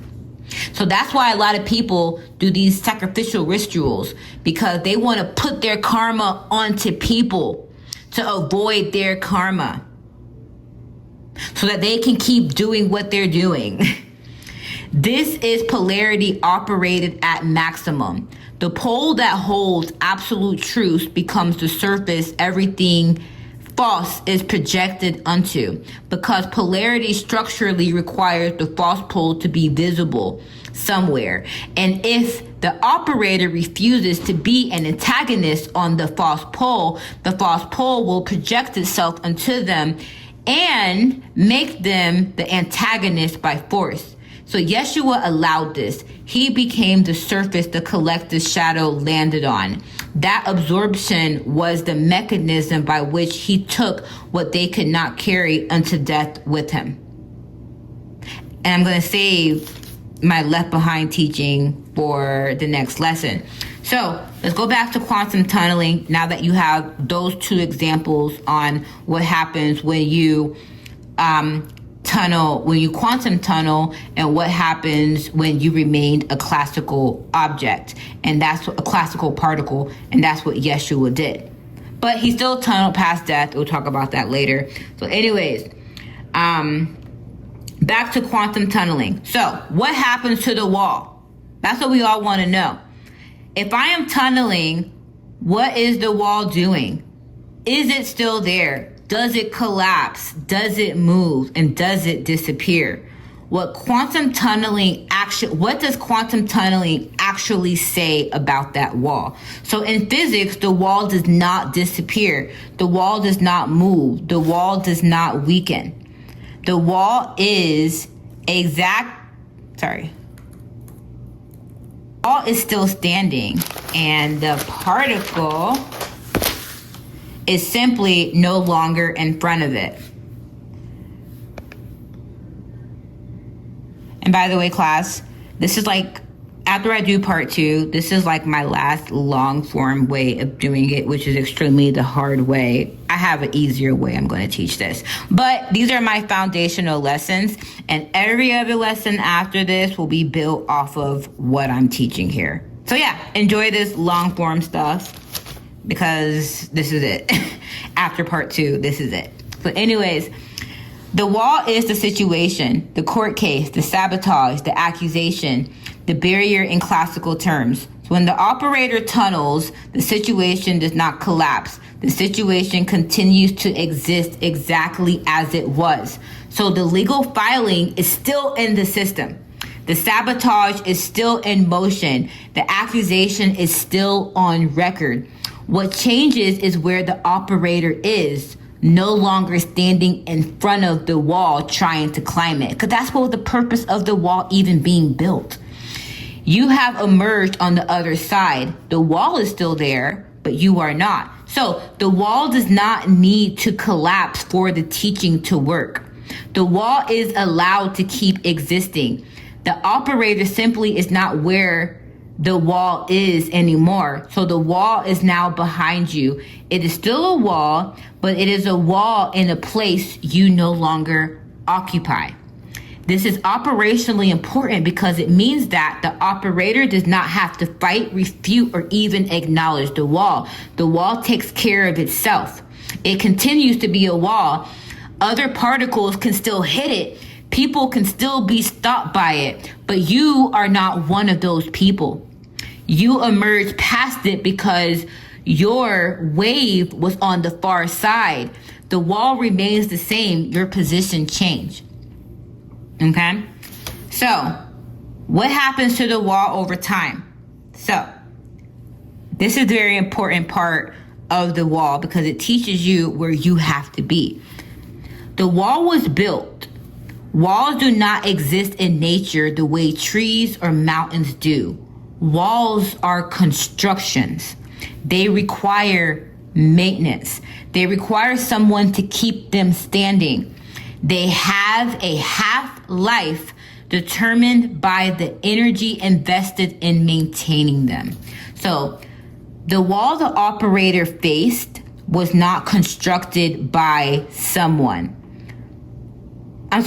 The wall the operator faced was constructed by someone. The court case was filed by someone. The sabotage was set in motion by someone. The accusation was crafted by someone. Each of these walls required the builder to keep investing energy in maintaining it. So when the operator tunnels, when you emerge on the other side and continue building your destination, the wall is no longer producing the consequences it was designed to produce. The builder of the wall has invested in a wall that is no longer stopping the target it was meant to stop. The wall is still standing, but it is no longer functional in the way it was intended. Okay? So, this is when walls collapse.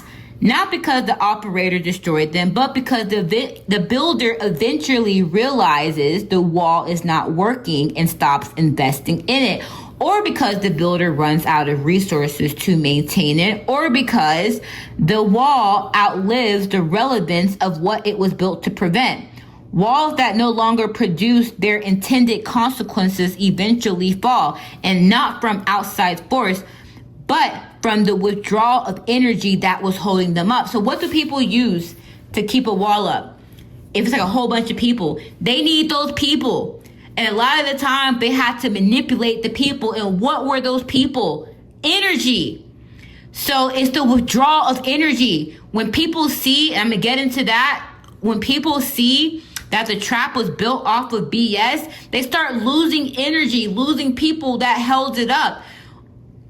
When someone, buys someone to sabotage it, and to where that sabotage is so visible to where that person can get in trouble, that person who they bought to do it isn't going to want to be a part of it anymore, because it was already supposed to be satisfied by keeping someone stuck. So now the wall is visible. The operator does not need to bring the wall down. The wall comes down on its own timeline because the builder eventually loses the motivation to keep maintaining it. By that point, the operator is far past it, building their destination. The wall collapsing is news. You may not even register because you are no longer in the proximity to where it stood. That's why you move ahead. So how does this trap become leverage? The trap was constructed with assumptions. The person who built it assumed certain things about who you would be when the trap activated. They assumed you would react. They assumed you would defend. They assumed you would engage. They assumed your character would respond to the bait. The entire architecture of the trap depends on these assumptions being correct. When the operator has tunneled, when you have moved past the version of yourself the trap was designed for, those assumptions become wrong. And wrong assumptions are not neutral. Wrong assumptions consume resources. They generate evidence and produce consequences for the person who made them. The trap was a bet. The builder bet that you would be where the trap was set. They committed resources to that bet. Time, capital, allies, reputations, paper trails. When you are not where the trap is set, the bet does not just fail to land, it actively backfires. The resources committed to the wrong location becomes exposure. The paper trail of the trap building becomes evidence of what the builder was actually doing. The allies recruited to participate becomes witnesses to the bet that went bad. The reputation staked on the trap working becomes reputation lost when it does not. This is how the trap becomes leveraged, not because you used it against them, because they overcommitted to a version of you that no longer existed. And the overcommitment is now visible. So there's 4 ways leverage actually operates, okay? The paper trail becomes exposure. So traps require infrastructures, documents, conversations, coordinates, people involved. When the trap fails to land, the infrastructure does not disappear. It sits there as a record of intent. The communication disappears. The communication between the saboteurs, the pattern of coordination, the financial flow, the recruited witnesses, all of this was created to spring the trap. When the trap fails, the record remains, and the record itself now reveals what was being done. The operator did not have to expose them. They exposed themselves through the act of building the trap. The bet generates contradictions. The trap builder has been telling a story about who the operator is. The story has been coherent enough to recruit allies, justify resources, and motivate action. When the operator does not match the story starts producing contradictions. So people who believe the narrative start noticing the operator's actual behavior contradicts what they were told. So the story becomes unstable. The audience becomes the judge. So traps are usually built with an audience in mind: the court, the professional community, the customer base, the family, the public. The builder needed the audience to see the operator a certain way for the trap to succeed. When the operator is not who the trap claimed they were, the audience starts to notice. And once an audience notices that the builder was telling false stories about the target, the audience reorients. The audience the builder recruited to judge the operator now becomes the audience judging the builder. And lastly, the assumption of direction. The operator who has been building their destination has left a trail of consistent action. So this is you. While they were building all this stuff and you were moving forward, you built a trail of consistent action, of work, output, relationships, behavior aligned with your actual identity.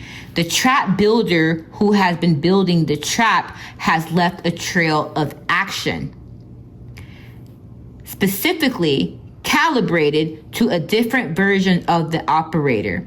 When these two trails are placed side by side, the asymmetry is visible to anyone looking. The operator's trail shows consistent identity across time, and the builder's trail shows construction calibrated to a fiction. The fiction stands exposed not because the operator argued, but because the record exists to tell their own story. So that's why you do nothing. You didn't do anything to build it, and you don't have to do nothing to destroy it. Okay?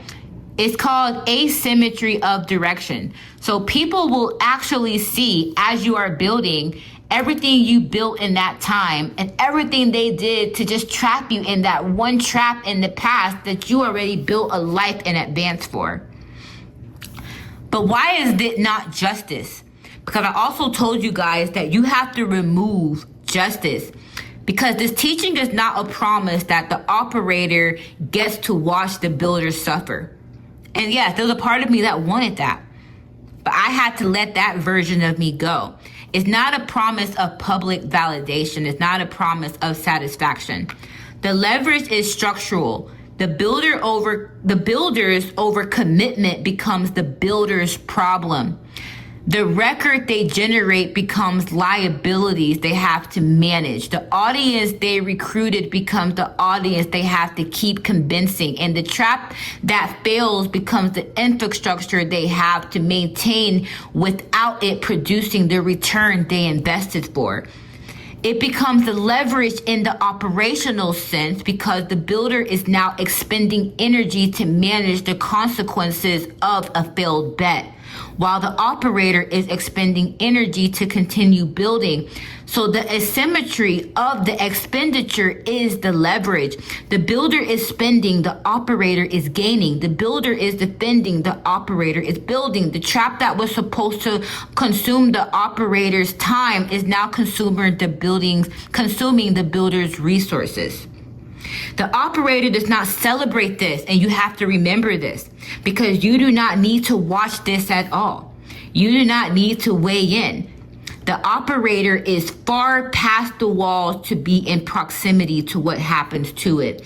The leverage operates whether or not you pay attention to it.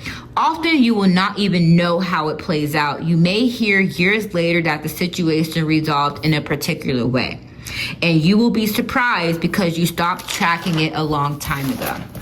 All right. So tunneling to a destination inside the same reality is not tunneling. It is repositioning. If the operator tunnels to a new location within the same field where the barrier operates, you are a subject to that field. So that's why you're not just running to a new location. The wall exists in that field and other walls exist in that field too. You just move coordinates, you are still classical. Real tunneling is not to a different position in the same reality. Real tunneling is to a different reality entirely. The operator does not emerge past the barrier in the same field. You emerge in a field the barrier cannot exist in. So someone cannot plant this incompetence, this spiritual bypassing, this magical thinking narrative in my life when I teach the exact opposite, and everything that I do has to require a high level of competence and groundedness. So I could not keep existing in that reality with the same business structures, with the same things that I was doing, with trying to convince, because I kept being able to be sabotaged no matter where I went or traveled to. I had to literally tear down that whole identity. In this reality, I see that reality clearly, and I know how to help people navigate out of that. So that type of trap cannot exist in this. My whole existence and what I do is built with doing things the right way and the practical way, which came with me being in situations to where if I wanted to get things or to be accepted, I would have took some shortcuts to do that. I'm not even taking a shortcut and teaching this lesson like I've written my hand off in this. Everything I do is literally the right way. Now, mind you, there was an easier way for me to teach this, and I am. But I ground lessons this way. Writing just helps you reinforce it, and this is how I teach. Eventually, I'll have more elaborate things that helps make this a lot easier. But right now, I'm using what I got because I'm already at that destination to where I have those things to where I can teach a lot easier. But right now, I'm in the moment living in that destination and acting from that destination with what I have. So there is no lack because that destination already exists. You understand?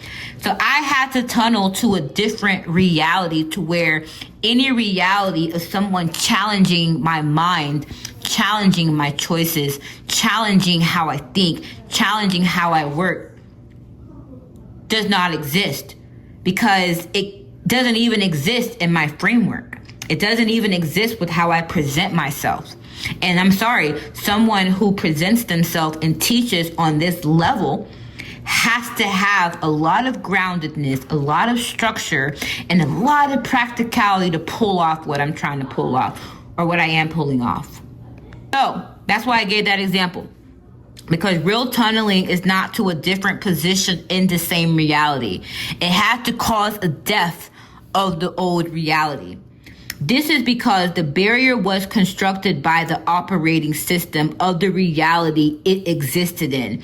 It was built from the collective agreement, the placed authority, the consensus density of that reality. If the operator is still identified in that reality, the barrier still applies to that person in that reality. So only when the operator has actually tunneled to a different identity, one that exists outside reality, the barrier was built inside, is the tunneling complete. It's not when the enemy's fault. It's not when I'm proven right. It's when I exist in another reality, then I've already tunneled. I'm already here. I've already arrived. I've already made those changes. The wall is a byproduct. That wall can fall down in 5 years from now. It ain't going to change who I am and where I tunnel to. That wall can fall down yesterday. I probably wouldn't even know about it. You understand? So the wall does not follow you because the wall exists in a reality that you no longer in. The tunneling is a reality shift, not a position shift. So, to close this long lesson up, oh my God, probably at 3 hours, oh my gosh. You have received the mechanics, the play, the refusal to enter as a character, the active silence, the quantum tunneling as physics, the structure of the barrier, the identity source, the answered call, the two modes of tunneling, Yeshua and Moses, and what happens to the wall, the trap becoming leverage. Okay? And no, Yeshua spared a lot of people. I don't really care to spare. And that doesn't mean I want people to be destroyed. You know what I'm saying? I'm not going to martyr myself, which means allow myself to fall into a trap because I don't think people are ready to see the truth. No, I don't care to do that. Me tunneling does come at a consequence because I chose my truth and my source. So that means that wall is still visible, and that wall structure, something is going to happen to that wall and the people who built it. I'm not saying anything bad has to happen, but what I am saying is that whatever it took to build it is what's going to be taken to collapse it. That's what I'm saying. So you are equipped now to recognize your own position in the pattern. You are also equipped to answer the call, to leave that false reality. If you have not yet, you are equipped to build the wave, okay? So part 2 is going to teach you what tunneling costs and what actually gets released. So yes, as I did tunnel into a new reality, which took a couple of years of me answering the call, and it's crazy. The call came way before the traps came. The call came when I was actively changing my life years before, to where people wanted to put me back into an identity that I already outgrew. That's when the call came. Everything else came to solidify what I was already doing. So luckily, I was already in that direction for what I wanted way before. So that wave of the life that I want to live was already in motion before the traps came. The traps came just from sabotage. It came from the people closest to me just wanting to hold me back and sabotage me, you know? But I kept my eye on the prize. But in choosing myself, that came with the sacrifice. It came with me having to let people go, because no one asked to, hey, what are you doing? You know, like, let's just make, no one asked that. People constantly kept hitting me up no one's tried to make amends. No one tried to do anything. So the only way people wanted me back was through taking something from me and proving their narrative for their own mental peace or whatever, and not really coming to terms with what they did. So I chose to let that go, and that was my sacrifice, sacrificing everyone behind, sacrificing everyone in my past. But not just sacrificing them. It's not about that. I have to sacrifice the version of me that aligned to them. That version of me that was built off of a collective agreement, off of wounds, off of traumas, off of betrayals. And in sacrificing that, I chose to tunnel to a new identity, a new reality, the true reality, who God said that I was, by remembering who I already was. Basically traveling back to the heaven state, traveling there. That's what I choose to do. A reality to where I make my own choices and I'm not governed by other people's fears. Okay? So quantum tunneling part 1, the wall and the bet. Yeah, shout out to y'all bet. Anyway, this was a long lesson. It was very long.